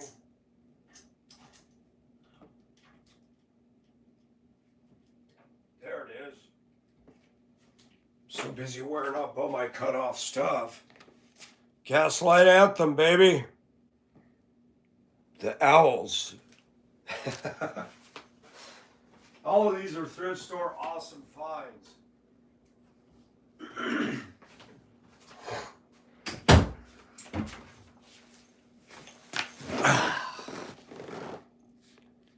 I do too. Thank you, Heather. It's fun. Goodwill in Denver was good. Out here, they charge too much for stuff. Thrifting is my favorite, but I don't go to the stores here because they charge too much. Now, I did buy that Masters painting at the Goodwill here. That thing was like $4. I couldn't believe that was cheap. I went Saturday. I didn't find anything Saturday. Just visited my flea market buddies.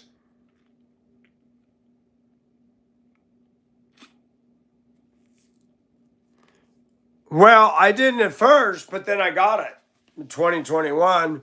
2 months after I took the Johnson one and done, I only took the shot because they said if you got a passport, you won't be able to leave the country without the shot. But my coworkers, they got the shot and the booster and the booster and the booster, and they still got COVID. Huh, imagine that. Makes me wonder if the shot didn't give it to them. Makes me wonder if the Johnson didn't give it to me. Yeah, they get it donated to them, Peachy. Why are they lighting it up so high? $169 a pound. Really? Does that go for furniture too? Chad, how are you? You guys are blessed. I thought I wouldn't get it because of my health.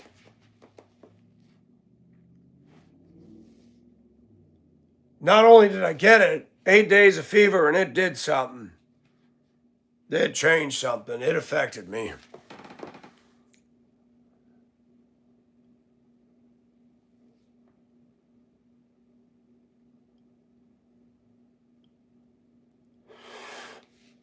Really, Colette? Wow.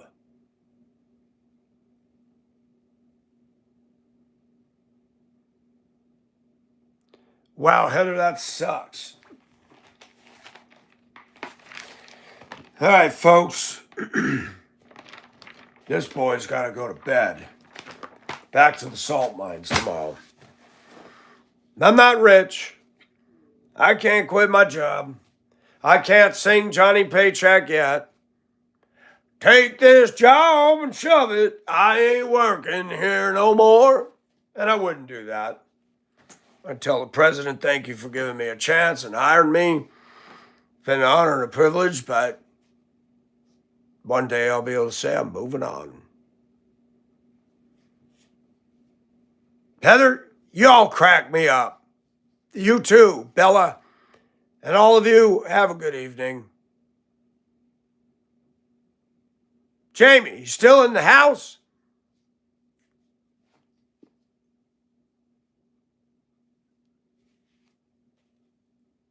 Colette, have a good night. Wait, it's your daytime over there. What am I talking about?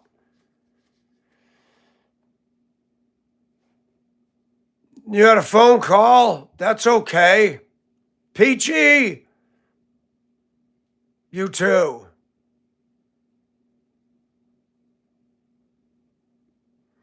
Man, that COVID was no joke.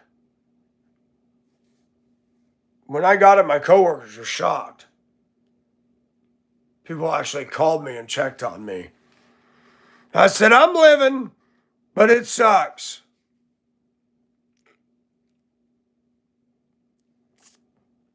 No. They raise them every year, though, because the city's trying to account for $16 million lost dollars. Dang bums.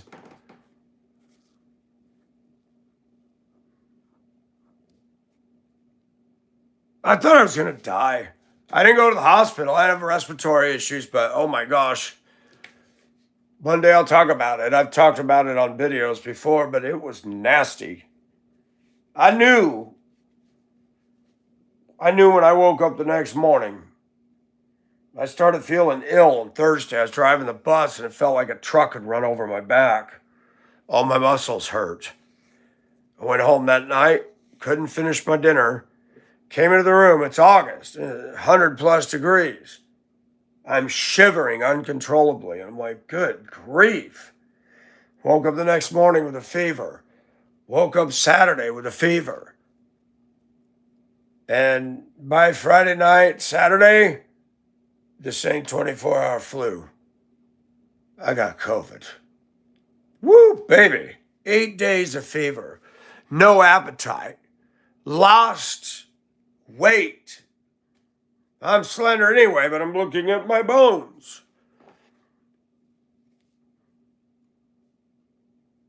I could have done a commercial. Yes, I'm here to discuss the famine situation in Ethiopia. Crazy.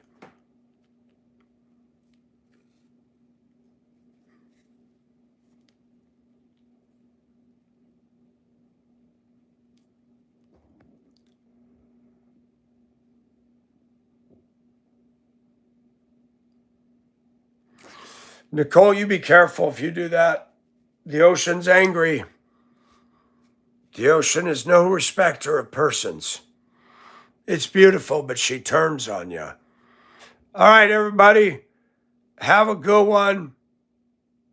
You're blessed, Tyner. Gotta go. I hate to cut it off. Till next time, God bless. Be safe. No pant wetting. See you guys. Be safe.